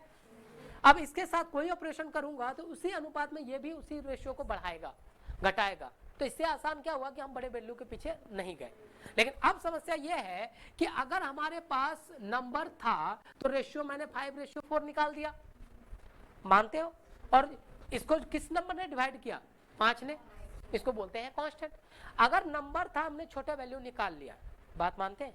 लेकिन जरा उल्टा कर दूं कि अगर मैंने रेशियो दे दिया इसके पीछे, चूंकि ये तो आप याद करो मैंने कहा रेशियो एक हिडन वैल्यू होता है, थोड़ी देर पहले बता चुका हूं। तो अब मैंने 5:4 लिखा है, इसका एक्चुअल वैल्यू क्या होगा बता सकते हैं क्या? 25 और 20। क्या इसका वैल्यू 15 और 12 नहीं होगा? क्या इसका वैल्यू 30 और 24 नहीं होगा? क्या इसका वैल्यू 40 और 32 नहीं होगा? क्या इसका वैल्यू 45 और 36 नहीं होगा? बात समझ में आया? मेरे कहने का मतलब क्या है कि जब हमारे पास नंबर मौजूद था तो रेशियो निकाला जा सकता है, लेकिन हमारा काम तो डाटा हिडन नंबर में करेगा, और यहाँ पे तो डाटा इस फॉर्म में होगा और इसका एक्चुअल वैल्यू तो अनलिमिटेड है, और जब तक एक्चुअल वैल्यू आएगा नहीं तो आप ढूंढोगे किसे? डाटा इंटरप्रिटेशन का वजूद क्या? बात समझ में आया मेरे कहने का? ये पूरा कहानी कहाँ से रिलेटेड हो रहा है? क्योंकि अब डिपेंड करता है, अगर के वैल्यू 5 रहा तो ये के वैल्यू 3 रहा तो ये सारे के वैल्यू, अगर आपके पास 6 रहा तो ये, 8 रहा तो ये, 9 रहा तो ये। बात समझे? क्योंकि क्वेश्चन में वैल्यू रेशियो के फॉर्म में आएगा और उसे एक्चुअल में लाना है, तो उसे एक्चुअल वैल्यू में लाने के लिए हम पढ़ रहे हैं रूल्स ऑफ रेशियो, जो कि रेशियो को एक्चुअल वैल्यू में कन्वर्ट करने का एक तरीका है। और ये पूरे मार्केट में 2 तरह का है बेटा, एक को बोलते हैं कांस्टेंट रूल और दूसरे को बोला जाता है बेटा जिसका नाम है टोटल अमाउंट रूल। क्या बात है, ये सब अच्छे जो बता देते सब, नहीं तो अभी क्या होता है साहिल, में तो भूल गया था, है ना? अच्छा पिछले वाला, अच्छा कॉपी देख के मुझे ही पढ़ाया को मेरे ऊपर अप्लाई कर रहा है। टोटल अमाउंट रूल बेटा, ये वाला कांस्टेंट रूल बेटा 3 डेटा के लिए यूज होगा, टेबुलेशन, बार और लाइन के लिए, और टोटल अमाउंट बेटा पाई से होगा। बगैर टोटल अमाउंट के पाई का क्वेश्चन बनता ही नहीं है, समझे? पाई का भी बताया था, पाई चार्ट बेटा, पाई चार्ट सिर्फ इस पे बसा है, इस वैल्यू पे। ये अगर नहीं होगा, मैंने कहा था पाई मतलब टोटल एरिया, ये निकलेगा कैसे ये बताएगा। समझ में आया? टोटल अमाउंट रूल और कांस्टेंट रूल। क्योंकि सर क्लियर है? शोभा यात्रा समझ में आया? विजेंदर, अतुल, दीपांशु, निशा मैडम, चित से सही समझ में आ रहा? इधर साहिल, दोनों के लिए दीपक, वर्षा क्लियर है बेटा? मरुत, आगे चले? किसी का दिमाग खटक रहा है, हम लोग डीआई पढ़ रहे हैं, अभी एक तक क्वेश्चन भी नहीं आया, अभी नहीं आएगा, अभी रुक जाओ, क्वेश्चन आने में टाइम लगती है कभी। नहीं तो मैंने देखा है कई लोगों पढ़ाते, मैं अपनी बड़ाई नहीं करा, घमंड भी नहीं देखा। आपके पास मोबाइल सबके पास है, कोई मत बोल देना नहीं है बेटा। आप कह दो शरीर में जान नहीं, मान लूंगा, बोल दो मोबाइल नहीं है तो ही नहीं मानूंगा।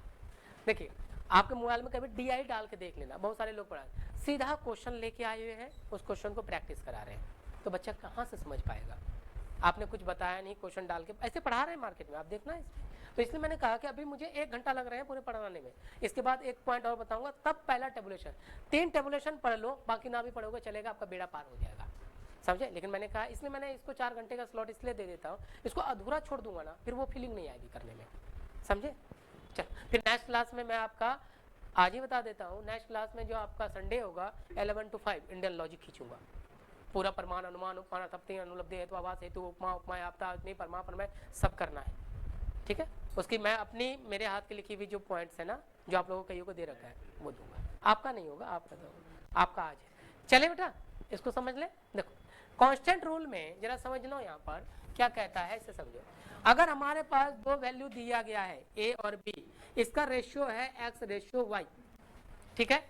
अब चूंकि ए का वैल्यू एक्स है और बी का वैल्यू वाई, लेकिन ये है किस फॉर्म में? हिडन, छिपा हुआ। तो एक्चुअल वैल्यू के लिए क्या करते हैं? ए के वैल्यू के लिए कांस्टेंट से मल्टीप्लाई कर देंगे यहाँ पर के, वेयर के इज कांस्टेंट। कांस्टेंट किसको बोलते हैं? जिससे कोई भी बड़ी वैल्यू छोटे वैल्यू बदलता है। फॉर एग्जांपल समझो, यहाँ पे मैंने 25 और 20 एक एक्चुअल नंबर लिया, समझ में आया?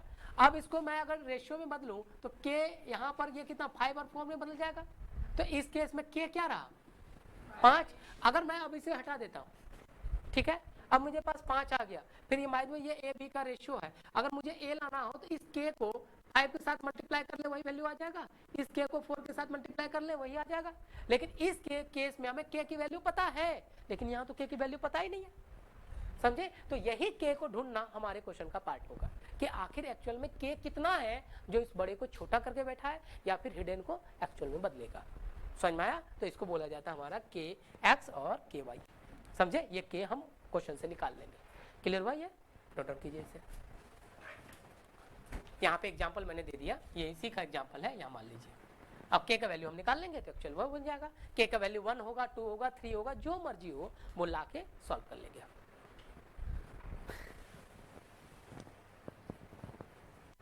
क्लियर है सबको?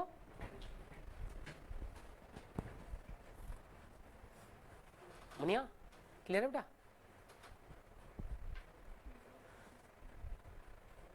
अच्छा ऋतु आप एक्स रेशियो वाई है। पूजा क्लियर है बेटा? सुमांगी गुस्से में लाल हो गई है ना? हाँ कुड़कुड़े समझ में आया? देखा घर वालों ने इसका नाम बड़ा प्यारा रखा है कुड़कुड़े। हाँ कुड़कुड़े नाम रखा है इसका, और पूरे क्लास में 6 से 8 महीने सबको इसको कुड़कुड़े के नाम से जानता है। चलो बेटा इतने बात समझ में आया? ये काम आएगा टेबुलेशन बार और लाइन में, बार बार कह रहा हूं, और ये आएगा अब इसका पाई में। पाई में क्या होगा समझो यहाँ पर, इस केस में टोटल अमाउंट आपको गिवन होगा। जैसे मैं यहाँ पे लिख रहा हूँ एग्जाम्पल में देखना, इस केस में आपके पास एक टोटल अमाउंट गिवन होगा। टोटल अमाउंट मैंने m डाल दिया। क्लियर है? ये वैल्यू कहाँ से आएगी बेटा? मैंने बार बार कहा एरिया ऑफ ऑल पाई को m बोलते हैं, याद है? मैंने अभी थोड़ी देर बोला था पाई मतलब क्या है। हमारे DI के केस में पाई मतलब होता है एरिया ऑफ एनी ऑब्जेक्ट, और उस टोटल पार्ट को यहाँ पे रिप्रेजेंट करते हैं m से। ठीक है, अब यहाँ बोला जाएगा, और चूंकि अगर पिज्जा है तो टुकड़ों में ही तो खाएंगे, ऐसा हुनर तो थोड़ी पूरी अंदर कर ले, तोड़ेंगे तो सही है ना? देखो देखिएगा यहाँ बोला जाएगा कि मैंने 2 बच्चों में x रेशियो y में बांट दिया है ना, तो बोला जाएगा अब फिर बताओ तो a का वैल्यू कितना हो मिलेगा इसको? तो देखना ये m में से ही तो इसको वैल्यू मिलेगी, तो m इंटू a का कितना यूनिट है?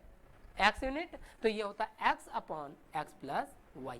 अब बोला है सर यहाँ पर रेशियो को कैसे जोड़ लिया? क्योंकि बेटा इसी m से सबको मिल रहा है। जैसे मैंने कहा था ना, अगर सबका मार्क 100 हो तो रेशियो, ऐसे अगर रेशियो हो 4:5 तो डायरेक्टली नहीं जोड़ सकते हैं, लेकिन अगर एक ही अमाउंट का हो तब तो जोड़ सकते हैं। समझ में? जैसे b की वैल्यू होती तो b into Y upon X plus Y. For example यहाँ देखो, एक इंसान है जिसके पास टोटल अमाउंट 500 रुपए का है। ठीक है, ये 500 क्वेश्चन हम निकाल लेंगे, और मरते मरते उसने 500 रुपए को अपने 2 सगे बेटों में डिवाइड करके गया, बोला एक को 3:2 में बांट के दे देना पैसे, और वो चल बसा। तो फिर इंसान क्या करेगा? अब 3:2 तो हिडन वैल्यू है, हम उसे एक्चुअल में निकाल के देना है। तो ये कहता है कि अगर ए को देना हो तो पहले बताओ उसकी अमाउंट कितना है टोटल? 500, और इसको कितना यूनिट मिल रहा है बेटा? 3 यूनिट। 3 नीचे लिख दिया, और दोनों को जोड़ लेना, 3 + 2 यानी हो गया 500 गुना 3/5, इसको काट दो 100, तो ए को एक्चुअल कितना मिला? 300। अब कैलकुलेशन इसके साथ होता ना कि इसके साथ। बात समझ में आया? एज इट इज बोलता बी को कितना? 500 का 2/5, यही कुछ लिख दो, फिर इसको काट दो तो इसको मिला कितना बेटा? 200। समझ में आया? और ये पूरी कहानी विदाउट DI के, सॉरी पाई चार्ट के, ये पूरी कहानी बनेगा ही नहीं। पाई चार्ट अधूरा है इसके बगैर, समझे? सुबह यहाँ आ जाओ ना बेटा, खाना।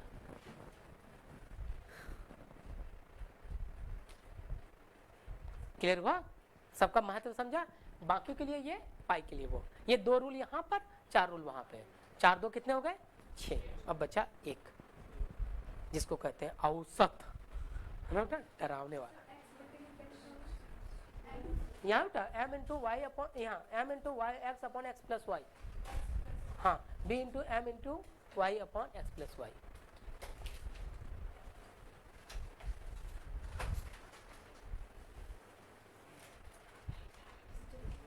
सब चले? श्वेता यात्रा चले? क्लियर हुआ क्या? अमृता क्लियर होता? पंडित जी क्लियर है? हाँ हमारे पंडित जी हैं, और एक आया नहीं धीरज। हाँ हाँ वो तो एस्ट्रोलॉजिस्ट है। एक दिन मैंने था सुनने में आया, पूरे क्लास के कुछ कुछ बच्चों का वो एस्ट्रोलॉजी बता दिया। हाँ कह रहा था ये वो, बोले सही है भाई। सबसे पहले तो वो एक ही एस्ट्रोलॉजिस्ट का सबसे पहले एक ही चीज देखा, 2 चीज तो कॉमन है, एक तो शादी कब होगी और दूसरी नौकरी कब लगेगी, है? और एक फिर कॉमन बच्चे कितने, है? ये कभी देखना इसमें एस्ट्रोलॉजिस्ट का मेन मुद्दा ही नहीं, दोनों पे चला जाता है ना? ऐसा सही होता है? माना है पंडित जी? चल एवरेज क्लियर हुआ? सॉरी अनुपात क्लियर हुआ? नहीं दिखाना। कर चलो बेटा, परसेंटेज क्लियर हुआ, रेशियो क्लियर हुआ। हमें जितना रेशियो का चाहिए वही है यहाँ पर। इससे बोलेंगे सर रेशियो खत्म होगा, बेटा कतई नहीं खत्म हुआ। रेशियो को जब मैथमेटिकल के पॉइंट ऑफ व्यू से पढ़ेंगे, एक लंबी दुनिया है, बहुत लंबी दुनिया है।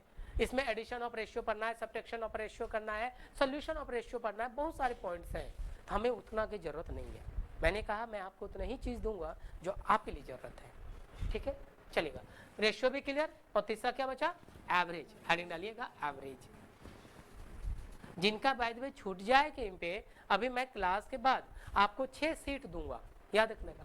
एक ये वाला सीट जो मैं अभी पढ़ा रहा हूँ, दूसरा सीट PYQ का, तीसरा सीट आपके पास क्वेश्चन पाई, बार, लाइन, पाई, इसके 5 सीट अलग दूंगा, जिसमें बेसिक क्वेश्चन से लेके, पहले भी दे चुका हूँ सबको, है ना, पहले भी दिया हुआ है बेटा। इसका मैं सॉफ्ट कॉपी सबको भेजूंगा, क्योंकि ये बहुत बड़ा बड़ा पेज है ना, वो आप रख लेना उसका। आगे चले तो उसमें आप करना, पहले बेसिक बनाना, फिर हर एक बेसिक में 25-25 क्वेश्चन, उतना इनफ है। उसके बाद टूट पढ़ना PYQ में, तब देखना एक सेट से 25 बना लिया, 5 सेट दिया तो 125 क्वेश्चन ऐसे हो गए, फिर PYQ बन जाएगा आपका। और सारे सेट मेरे बने हुए, ध्यान से बनाना, हिंदी इंग्लिश दोनों लैंग्वेज में मिल जाएगा आपको। देखिएगा तीसरा पॉइंट है हमारा, जिसको बोलते हैं एवरेज, ठीक है, इसको हिंदी में औसत। अब एक चीज बताना मुझे बेटा, सही से बताना, एवरेज बहुत लोगों ने पढ़ा होगा, लगभग पढ़ा है ना सबने, पीछे विजेंदर चित्सेन पढ़ा होगा ना, आपको तो रहा भी है ना, मैं वर्षा पढ़ा ना बेटा एवरेज पहले, क्या होता है बेटा?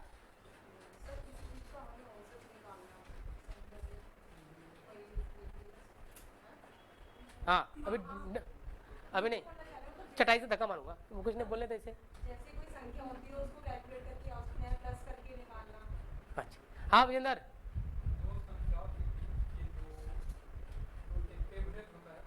हाँ किसी ने नाम पूछा होगा विजेंदर, विजेंदर अपना नाम बताना, पूछा है नहीं? जब डिफिनेशन में फिर औसत कैसे? मैं आपसे ये नहीं कह रहा कि मैं आपको कुछ नेगेटिव बता रहा हूँ, बस आपके अंदर की भड़ास से निकाल रहा हूँ कि आपने जो सीखा है बिल्कुल गलत सीखा है। बेटा कोई आपसे नाम पूछे तो आप डायरेक्टली नाम ही तो बोलोगे, ये थोड़ी हो गए। मेरे पापा के है ना 2-3 बेटे थे, उनमें से मैं है ना सेकेंड आ गया, तो ये प्रोसेस है, नॉट अ डिफिनेशन। हाँ चित्सन कुछ आइडिया?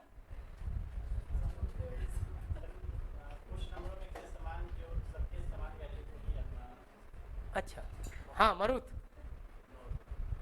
माफ करो सर इसलिए मेरे क्लास में किसी से पूछोगे पढ़ा है, धीरे धीरे आपको भनक लग जाएगी, तब जो पढ़ा होगा ना वो भी नहीं बोलेगा, क्योंकि उसको पता है कि अगला सर क्या पूछेंगे।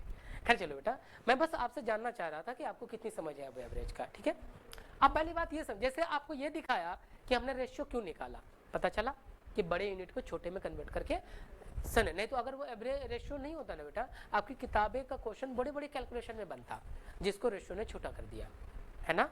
देखो अब हमारे पास एवरेज क्या है, तो एवरेज क्या है, किसी भी एक सिंगल यूनिट, कोई भी एक सिंगल ऑब्जेक्ट है, उसकी वैल्यू में जब वेरिएशन होता है ना, तो उस वेरिएशन को एक लाना एवरेज कहलाता है। अभी बात समझ में नहीं है आपका, सुनो यहाँ पे, आप घर से हमारे इंस्टीट्यूट में, अपने इंस्टीट्यूट में आप पढ़ने आए हो, है ना बेटा, आप घर से, ये आपका इंस्टीट्यूट है, आप यहाँ पढ़ने आए हो, क्योंकि ये मेरा नहीं हम सबका है, पहले भी चीज बोलता हूँ मैं, आप यहाँ से यहाँ पढ़ने के लिए आए हो। आप अपने जब घर से अकेला निकले थे, क्या आपकी स्पीड यहाँ तक पहुँचने तक सेम था? बदल गया? कभी निकला होगा तो खा पी के निकला होगा हाईली एनर्जेटिक 15 किलोमीटर की स्पीड से, फिर आगे गए तो 12 किलोमीटर की स्पीड से, और सामने डॉगी खड़ा हो पूछ खड़ा करके तो सीधा 0 किलोमीटर स्पीड। सच्चाई है। फिर जब तक डॉगी दिखेगा, पहले 1 किलोमीटर 2 किलोमीटर, जब तक दिखेगा, जहां दिखना बंद फिर से 15 किलोमीटर, यही कुछ होगा। तो अगर आप यहाँ आने के बाद मैंने आपसे वापस पूछा कि गुड़िया आप किस स्पीड से यहाँ आई हैं, तो आप क्या बोलेंगे? सर पहले 15 में निकला, सामने पड़ोस का कुत्ता था, फिर 0 हो गया, फिर बढ़ा 1-2। तो यानी कि आप अपने वेरिएशन को बदल रहे हैं, तो मैं इतने स्पीड से तो मैं इतना तो बोल नहीं पाएंगे आप। तो जब एक सिंगल, याद रखना सिंगल ही ऑब्जेक्ट होनी चाहिए, एक सिंगल ऑब्जेक्ट के किसी भी यूनिट में अगर वेरिएशन होता है, इन सब को मिला के एक सिंगल यूनिट लाना एवरेज कहलाता है। तो अब बात आई कि एवरेज क्या है, it is nothing but the integrated value. Integrated मतलब होता है सम्मिलित मान, किसका? अलग अलग डेटाओं का। सर से आपने एग्जाम दिया होगा कभी? नहीं सर, डायरेक्ट यही आए, है ना मुनिया। देखिएगा एग्जाम अगर आपने दिया है, जैसे मैं राम की बात कर रहा हूँ, राम को फिजिक्स में इतना मिला, इसको इतना मिला, मैथ में, साइंस में इतना मिला, तो आप एवरेज तब इसका निकालते हैं क्योंकि हर एक का एक इंसान का ही उसके डेटा में वेरिएशन है। तो एवरेज अगर मैंने निकाला यहाँ पे, जैसे मैंने मान दिया कि एवरेज हमारे पास बाद में मान लो कि 65 निकला, समझे? तो एवरेज क्या कहता है इस केस में कि इन सब को मिलाकर एवरेज 65 है। तो 65 कहने का मतलब आपने जो एग्जाम दिया था जिनमें से कुछ नंबर 65 से कम होगा इक्वल अमाउंट में और कुछ नंबर 65 से ज़्यादा होगा। इंटीग्रेटेड अगर मैं कह दूं कि आप कह रहे हो सर मैं यहाँ पे है ना 12 किलोमीटर के एवरेज स्पीड से आऊँ, तो मैं ऑटोमेटिक समझ जाऊँगा कि कभी आपकी स्पीड 12 से कम भी रही है और कभी ज़्यादा रही है। सबको कंपेयर करके आप एक बता रहे हो। अब बात समझ में आया? तो एवरेज आपको इंटीग्रेटेड, अब आपसे पूछा जाए एवरेज क्या है, it is nothing but integrated. Integrated मतलब होता है एक सम्मिलित मान है किसका, of distinct data. Distinct data कहने का मतलब है कि जहां डेटा सबका अलग अलग होना चाहिए किसी एक अमाउंट का। हाँ, अगर कहते सबका यूनिट, मैं अगर आप घर से इसका भी 10 मार्क्स इसका भी 10 मार्क्स, तब एवरेज नहीं लिखता बेटा। सेम नंबर का कभी एवरेज नहीं निकाला जाता, समझे? अगर सब में इसको 50-50 मिलता तो एवरेज नहीं निकलता, आंसर सिर्फ सीधा 50 होता। एवरेज निकालने के लिए कंपलसरी कंडीशन है कि डेटा का अलग अलग होना। अब बात आए सर इससे फायदा क्या हुआ? इससे फायदा ये हुआ कि आप अपने डिफिनेशन को इतना बड़े स्टेटमेंट में ना लिख के एक कोड वर्ड में समझा दिया, समझे? ये बात समझा? नहीं तो क्वेश्चन लंबे लंबे बनते। जैसे एक इंसान, जैसे कोई एक मजदूर है, सुनो बेटा, मजदूर है, उससे मैंने पूछा कि आप कितना कमाते हो? किसी दिन 600, किसी दिन 500, किसी दिन 400, किसी दिन 800, इस तरह से 3 से 30 दिनों का वो ब्यौरा देता है मुझे। लेकिन अब वो कहता है कि सर मेरा एवरेज जो है ना, मैं 500 रुपए कमाता हूँ, तो मैं समझ जाऊंगा कि उसको बारी बारी से हर एक दिन का बोलने की जरूरत नहीं है, क्योंकि इंटीग्रेटेड वैल्यू बता चुका है मुझे कि जिसमें से कुछ कम में आए होंगे किसी दिन ज़्यादा, समझे? जिससे इससे आसान ये हो जाता है कि मैं हर एक दिन के डेटा को ना यूज करके इंटीग्रेटेड का यूज करके आगे का कैलकुलेशन को प्रोसीड कर सकता हूँ। समझ में आई बात? तो उसी चीज को बोलते हैं डिस्टिंक्ट वैल्यू। और याद रखना, एवरेज के लिए एक ही डेटा का वैल्यू बदलनी चाहिए, चाहे मार्क्स के रूप में, स्पीड के रूप में या वर्क करने की एफिशिएंसी के रूप में। समझ में आई बात? तब अब ये इंटीग्रेटेड वैल्यू निकलता कैसे है? तो इसके लिए एवरेज का एक फार्मूला यूज करते हैं जिसको बोलते हैं sum of data upon numbers of data. बस नंबर्स ऑफ डेटा, बस इतना सा आपको याद रखना है। अब बोलेंगे एवरेज यही खत्म है, कतई नहीं खत्म है। जब आपको मैथमेटिक्स के रूप में पढ़ाऊंगा तब इसका एक नई सीरीज चालू होगी वहाँ पे, और जब वो पढ़ाऊंगा बेटा बहुत अच्छी दुनिया में, तो एवरेज दिलों पर राज करता है, मजा आता है इसको पढ़ने में, बहुत प्यारा चीज़ है। फॉर एग्जाम्पल अगर हमारे पास ये देखिएगा, एग्जाम्पल दे दूँ कि हमारे पास कुछ डेटा है, 5 है, 2 है, 1 है, 3 है और 4 है, और मेरा पूछा गया ये कुछ भी हो सकता है, समझे? ये हम डाटा निकाल लेंगे उससे, तो एवरेज निकालना होता तो मैं सबको जोड़ देता, ठीक। और कितने डेटा है यहाँ पे? 5, तो 5 नीचे लिख देना। अब ये देखिएगा ये कितना हो गया, 15/5, तो आंसर कितना निकला? 3। तो 3 जो है इसका इंटीग्रेटेड वैल्यू है, समझे? अब इंटीग्रेटेड वैल्यू से एवरेज वो वैल्यू होता है जिससे कुछ अमाउंट इससे कम होगा, कुछ अमाउंट इक्वल अमाउंट में ज्यादा होगा। यकीन नहीं है तो चेक कर लो। 3 है, 3 से छोटा वैल्यू कितने है? 2, और 3 से बड़ा वैल्यू कितने है? 2 ही है। अरे 1 और 2 ही तो है, समझ में आया? तो जब हम इंटीग्रेटेड निकालते हैं यानी बीच का मान निकालते हैं जहां से कुछ डेटा बड़ा कुछ डेटा कम होगा, समझ में आया? इसलिए हम यूज करते हैं इसका। क्लियर है? तो बस इतना चीज आपको डीआई बनाने के लिए कंपलसरी है। अगर ये नहीं समझा फिर गया, बाकी प्लस माइनस इंटू डिवीजन। अब हमने डीआई क्या है वो समझ लिया, डीआई में किस डेटा को ढूंढना वो समझ लिया। अब हमारा काम क्या है? इन फॉर्मूले का यूज करना। तो अब हम आए हैं क्वेश्चन पे। पहला क्वेश्चन पढ़ेंगे हम आज, टेबुलेशन। फार्मूला सबको क्लियर हुआ बेटा? इससे ज्यादा देखना, जितना मेरा खुद का नॉलेज है और जितना मैंने अब तक 10,000 से ऊपर बच्चों को पढ़ाया, 10,000 मायने रखता है ना, उसके बिहार पे कह रहा हूँ, आपको इससे ज्यादा की जरूरत नहीं पड़ेगी, है ना। जब दुनिया बदलेगी तो हम भी बदल देंगे पढ़ाने का स्टाइल। अभी नहीं बदली है तो जितना जरूरत है मैंने आपको दे दिया आपको। क्लियर है बेटा? इतना ध्यान में रखिएगा। बाकी प्लस माइनस और थोड़ा सा टेबल याद रखिएगा, 2 से लेके कम से कम 12 तक तो याद रखो, वो काम बनेगा, है ना, है ना। हाँ, 19 का सुभांगी टेबल याद है बेटा? हाँ, 21.5 का पढ़ के सुनो। हाँ है? चलो बेटा, यही चीजें जो मैंने आपको बताई है वही चीजें स्क्रीन पे भी है ना। देखो यही एवरेज का फॉर्मूला आपको बता दिया। आप पहला हेडिंग डालिएगा टेबुलेशन। अब हम यहाँ से टाइम वेस्ट करेंगे टेबुलेशन के लिए। टेबुलेशन के तीनों पार्ट पढ़ने में थोड़ा टाइम लगेगा, बाकी उसको पढ़ने में लिए 1 घंटा काफी है, क्योंकि जितनी भी सरदर्दी है ना बेटा, मैं बार बार कह रहा हूँ कि ढूंढा वहां जाता है जहाँ कमरे ज्यादा हो, जहाँ वैरायटी ज्यादा आती है। तो सबसे ज्यादा वैरायटी सिर्फ टेबल में है।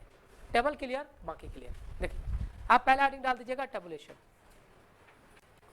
कंप्लीट टेबुलेशन पहला हेडिंग स्क्रीन पे भी है, देख लीजिए।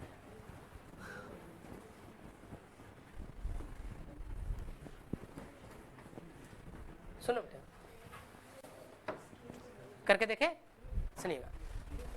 अब पहला टॉपिक है कंप्लीट टेबुलेशन, आपके सिलेबस का काफी इंपॉर्टेंट पॉइंट है ना।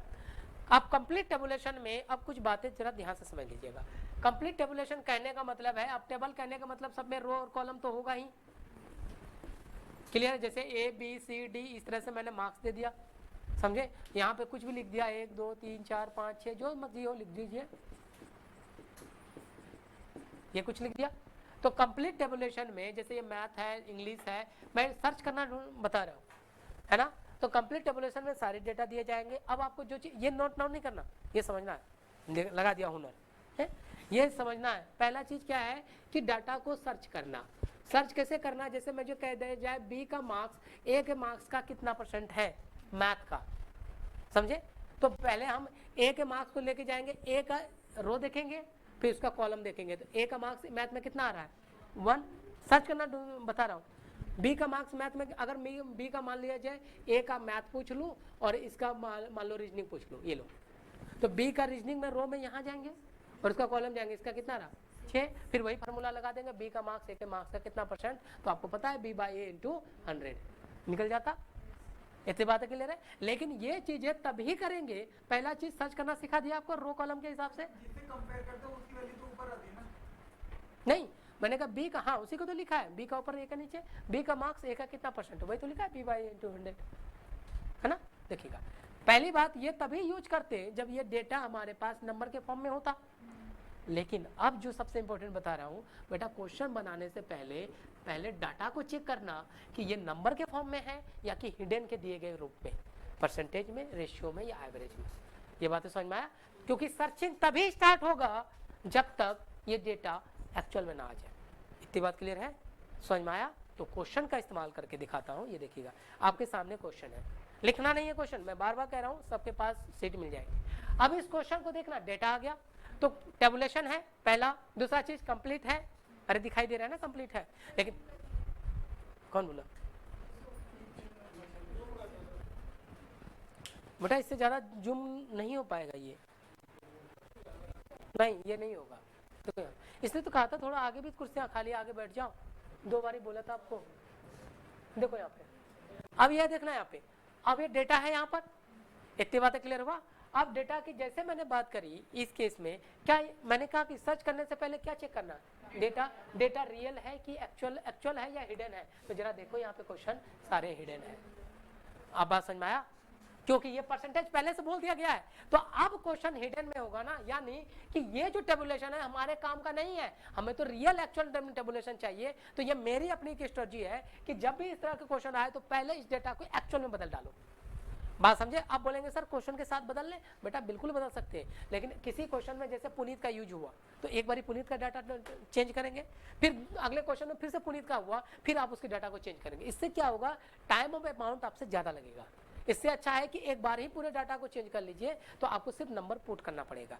यानी ये जो डाटा यहाँ पे दिया गया है ये डमी है, समझे। हमें इसका एक्चुअल चाहिए, क्योंकि जब तक डाटा एक्चुअल ना हो तब तक आप क्वेश्चंस में आगे नहीं बढ़ सकते हैं। ये क्वेश्चन आया हुआ है, आपको जो PYQ मैंने भेजा हुआ है उसमें भी है। यानी अगर मैं इस क्वेश्चन की बात करूं तो समझो, पहला एक आप डमी डायग्राम बना, अंकित देखो यहाँ पे बता दो, ये हमारे पास कौन है, अंकित है, और दूसरा अमर। पहले बना लेना बेटा, ऐसे भी इस बार तो सॉफ्ट कॉपी मिलेगा ना, अरे ऑफलाइन एग्जाम है ना इस बार, तो आप क्वेश्चन के साथ ही कर लेना, मैं बस समझा रहा हूं आपको। अमर हो गया, क्या है, स्नाया है, और क्या है, राहुल है। पहले समझ लो एक बार क्वेश्चन, पुनीत, पूजा, ये लो, ये कुछ है। अब जरा ध्यान से समझना, पहला चीज क्या है यहाँ पर, मैथ, ये कितना है 150, ये कौन सा है, केमिस्ट्री, ये कितना है 130, तीसरा फिजिक्स है कितना 120, फिर बायो 100 और इंग्लिश 100, ये सही है। इंग्लिश 100। तो जरा समझना बेटा मैं कहना क्या चाह रहा हूँ, ये देखिएगा। तो जब भी क्वेश्चन हो बेटा, मैं बार बार कह रहा हूँ, पहला एक ओरिजिनल डायग्राम जो, क्योंकि इन डेटाओं के साथ आप छेड़खानी नहीं कर सकते, क्योंकि सारे क्वेश्चंस आप ही के इसी के पॉइंट ऑफ व्यू से बनेगा। तो मैं आपको इसको सिखा देता हूँ। देखो यहाँ पर जैसे अब यहाँ पे ये क्या 90% है, लेकिन हमारा काम तो 90 से नहीं होगा। तो अब क्या करेंगे इस केस में, 150 का आप 90 निकाल लो, कितना हो गया ये देखिएगा, सीधा कट जाएगा। ये कितना हुआ 135। मैं रेड कलर में लिख रहा हूँ, तो हम आंसर 135 का यूज करेंगे। क्लियर हुआ? तो अब आपका काम, और देखिएगा दूसरा भी निकाल देता हूँ, 130 का 50, ऐसे आपको समझाने के लिए कर रहा हूँ, समझे? नहीं तो मैं डायरेक्टली कर दूंगा। 130 का 50% है, तो इसको काट ले, तो ये कितना हो जाएगा सीधा 65। क्लियर है?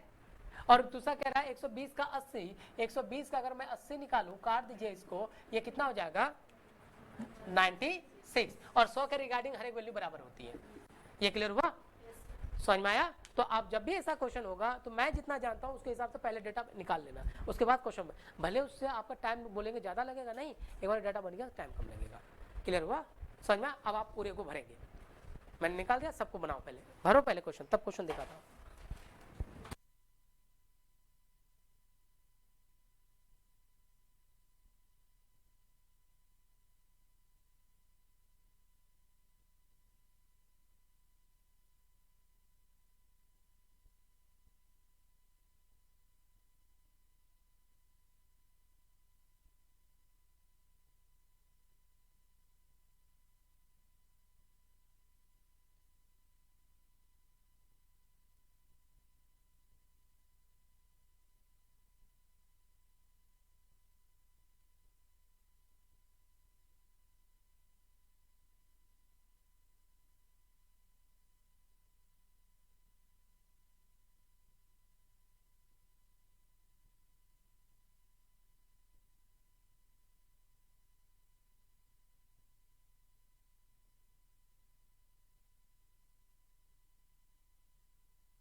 और मैंने आपसे कहा था कि मुझे कैलकुलेशन चाहिए, कैलकुलेशन नहीं है तो फिर DI भूल जाओ। पता है ये सब्जेक्ट का इस्तेमाल आप में क्यों किया जाता है? आपके माइंड का एक्सरसाइज कराने के लिए, क्रिएटिविटी बनाने के लिए।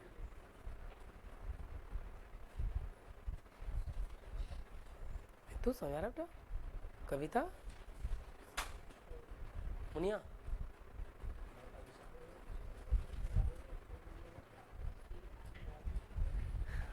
बन गया सबका? क्वेश्चन कोई मत लिखना, सीधा ये डम्मी टेबल बना, चेंज करा। क्वेश्चंस मेरे PYQ में पड़े हैं, जो सीट दूंगा उसमें पड़े हैं, ये वाले सीट में पड़े हैं, जहां मर्जी हो वहां पड़े हुए हैं। बन गया? कर लिया बेटा? पूजा देवी हो गया? कुणाल, साहिल, हरी भरी हो गया? इधर वर्षा हुआ बेटा? चित्र जी, वृंदर, पक्का ना? अतुल हो गया? दीपांशु हुआ बेटा? ऋतिक सर, शोभा यात्रा कल नहीं हूँ था, कल नहीं हूँ। कितने प्यारे प्यारे बच्चे हमारे हैं, कल नहीं हूँ सर।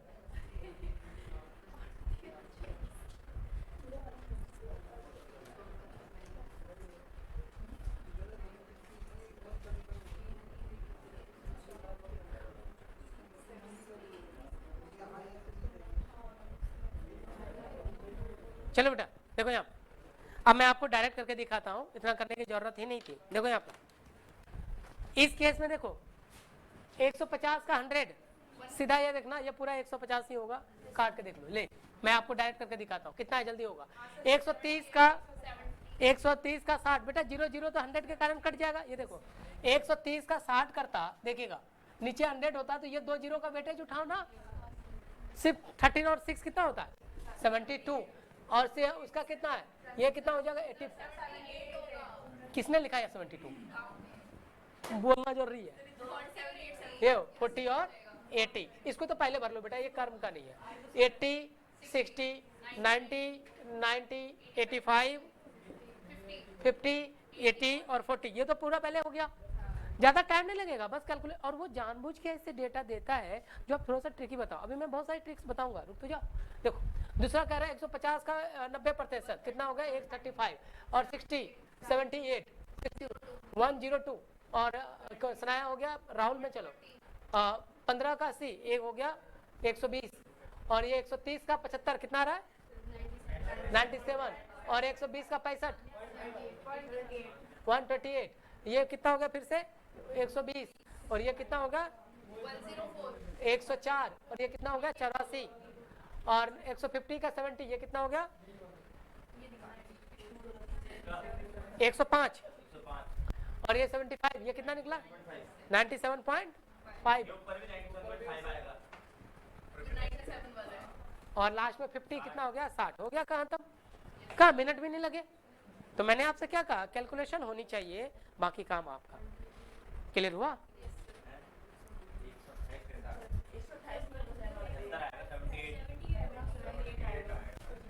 आप ही ने लिखवाया ना। चलो आप क्लियर है? तो याद रखना बेटा, वो एक डम्मी डायग्राम है और ये एक्चुअल डायग्राम है। हमारा ऑपरेशन अब ये करेगा ना कि वो करेगा। क्वेश्चंस करे, क्लियर है? जिसने नहीं किया यहीं से भर लो। देखो पहला क्वेश्चन देखो बेटा,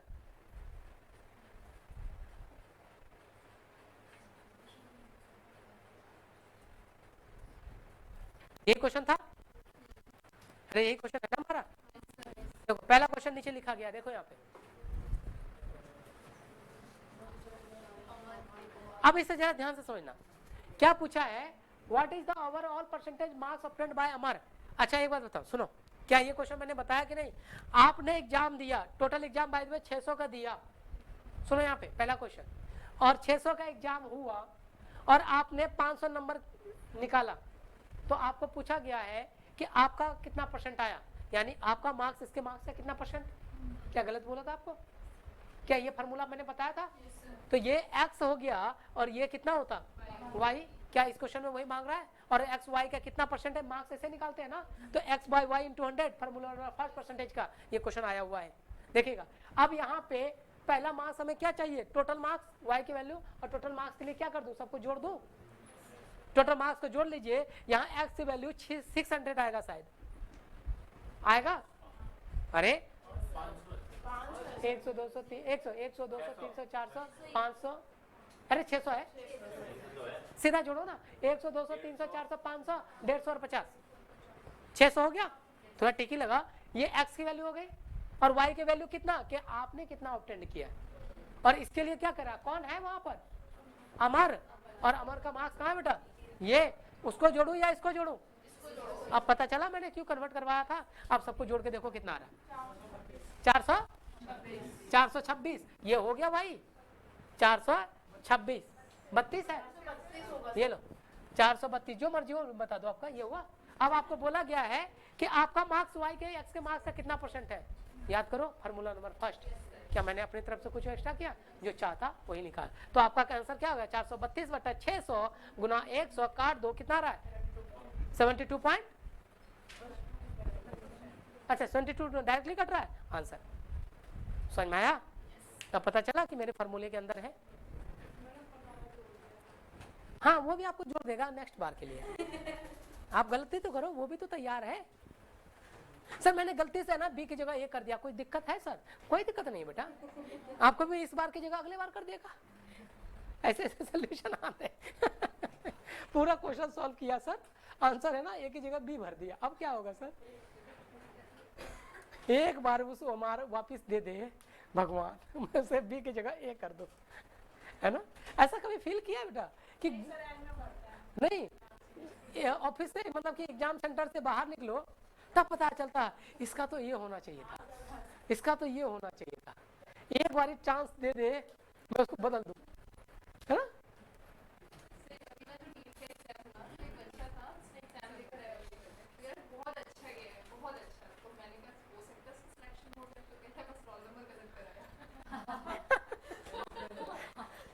उससे कोई फर्क नहीं पड़ेगा, वो अकाउंट में आ जाएगा।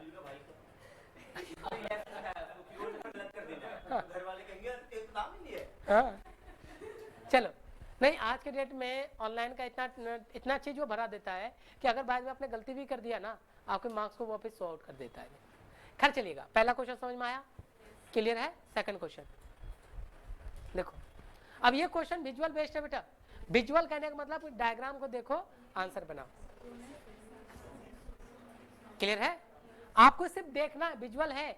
आपसे ये बोला गया है कितने छात्र ऐसे हैं जिसके मार्क्स 60% से अबव है, 60 भी नहीं होना चाहिए, 60 से अधिक होना चाहिए, तब हम इस टेबल का नहीं इसका इस्तेमाल करेंगे। क्लियर है। सुनो, आपको क्वेश्चन का आंसर किसमें बोलना है, परसेंट में, और डायग्राम भी हम परसेंट वाला देखेंगे। तो आप देखो किसमें ऐसे स्टूडेंट किसमें है जिसको 60% से अधिक मिला हुआ। हम अंकित की बात करें नहीं होगा क्योंकि एक में 60 मिल गया। अमर की बात करें नहीं होगा, एक में 40 मिल गया। सनाया की बात करें नहीं होगा, 60 है, बोला है ग्रेटर देन 60। सभी विषयों में 60% नहीं 60 या सकते होगा तो सॉरी, हाँ सनाया होगी, राहुल होगा, हाँ पुनीत भी होगा, नहीं पुनीत नहीं होगा, सनाया और राहुल, पूजा नहीं होगा, 40 है। तो कितने लोग बच गए, आंसर देख लो, इसलिए तो पढ़ाया। देखो बोला गया है इससे लोग कितने हैं जिसके मार्क्स 60% से अधिक है। 60% से अधिक सब विषयों में किसका है, एक सनाया का है और एक राहुल का है, बाकी किसी ना किसी में 60 से कम है। तो लोग कितने हो गए टोटल, 2। इसको बोलते हैं विजुअल बेस्ड क्वेश्चन। देखो नेक्स्ट देखो बेटा, ये बनाओ लास्ट।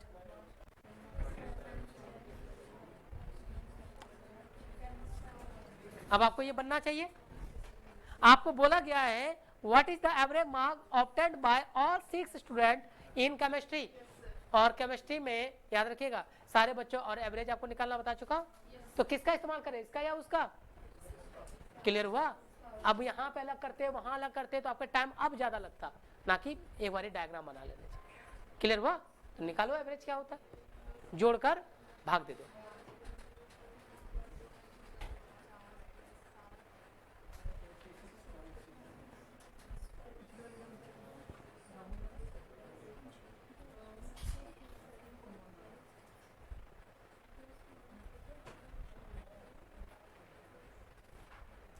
चित्र सेन, चित्र जी कैलकुलेटर मत यूज कीजिए, हाथ से नहीं, क्योंकि यही प्रैक्टिस का जगह है।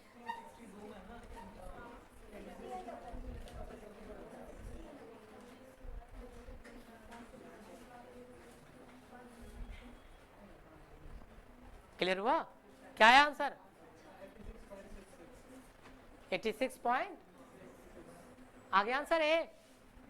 अब आपका कैलकुलेशन आपको बचाएगा कैलकुलेशन कितना है भैया।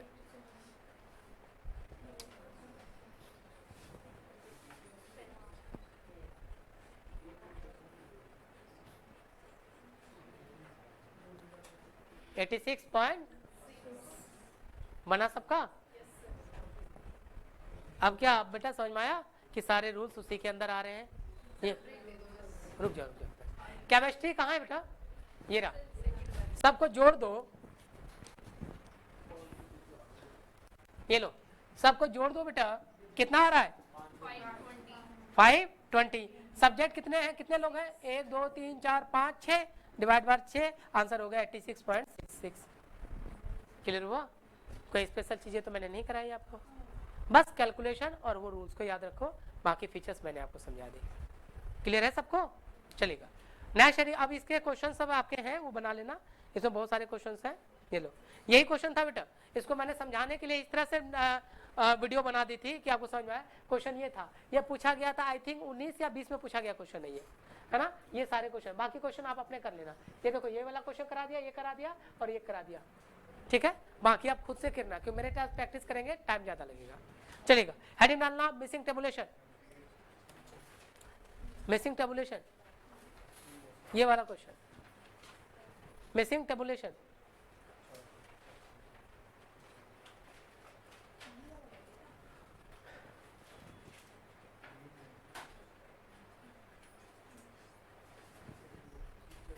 आपको रोको या थोड़ा टाइम दो आपको, 15-10 मिनट आगे बढ़े। सर एक बार वो वाली टॉपिक कौन सी? ये क्वेश्चन जो इससे पहले वाला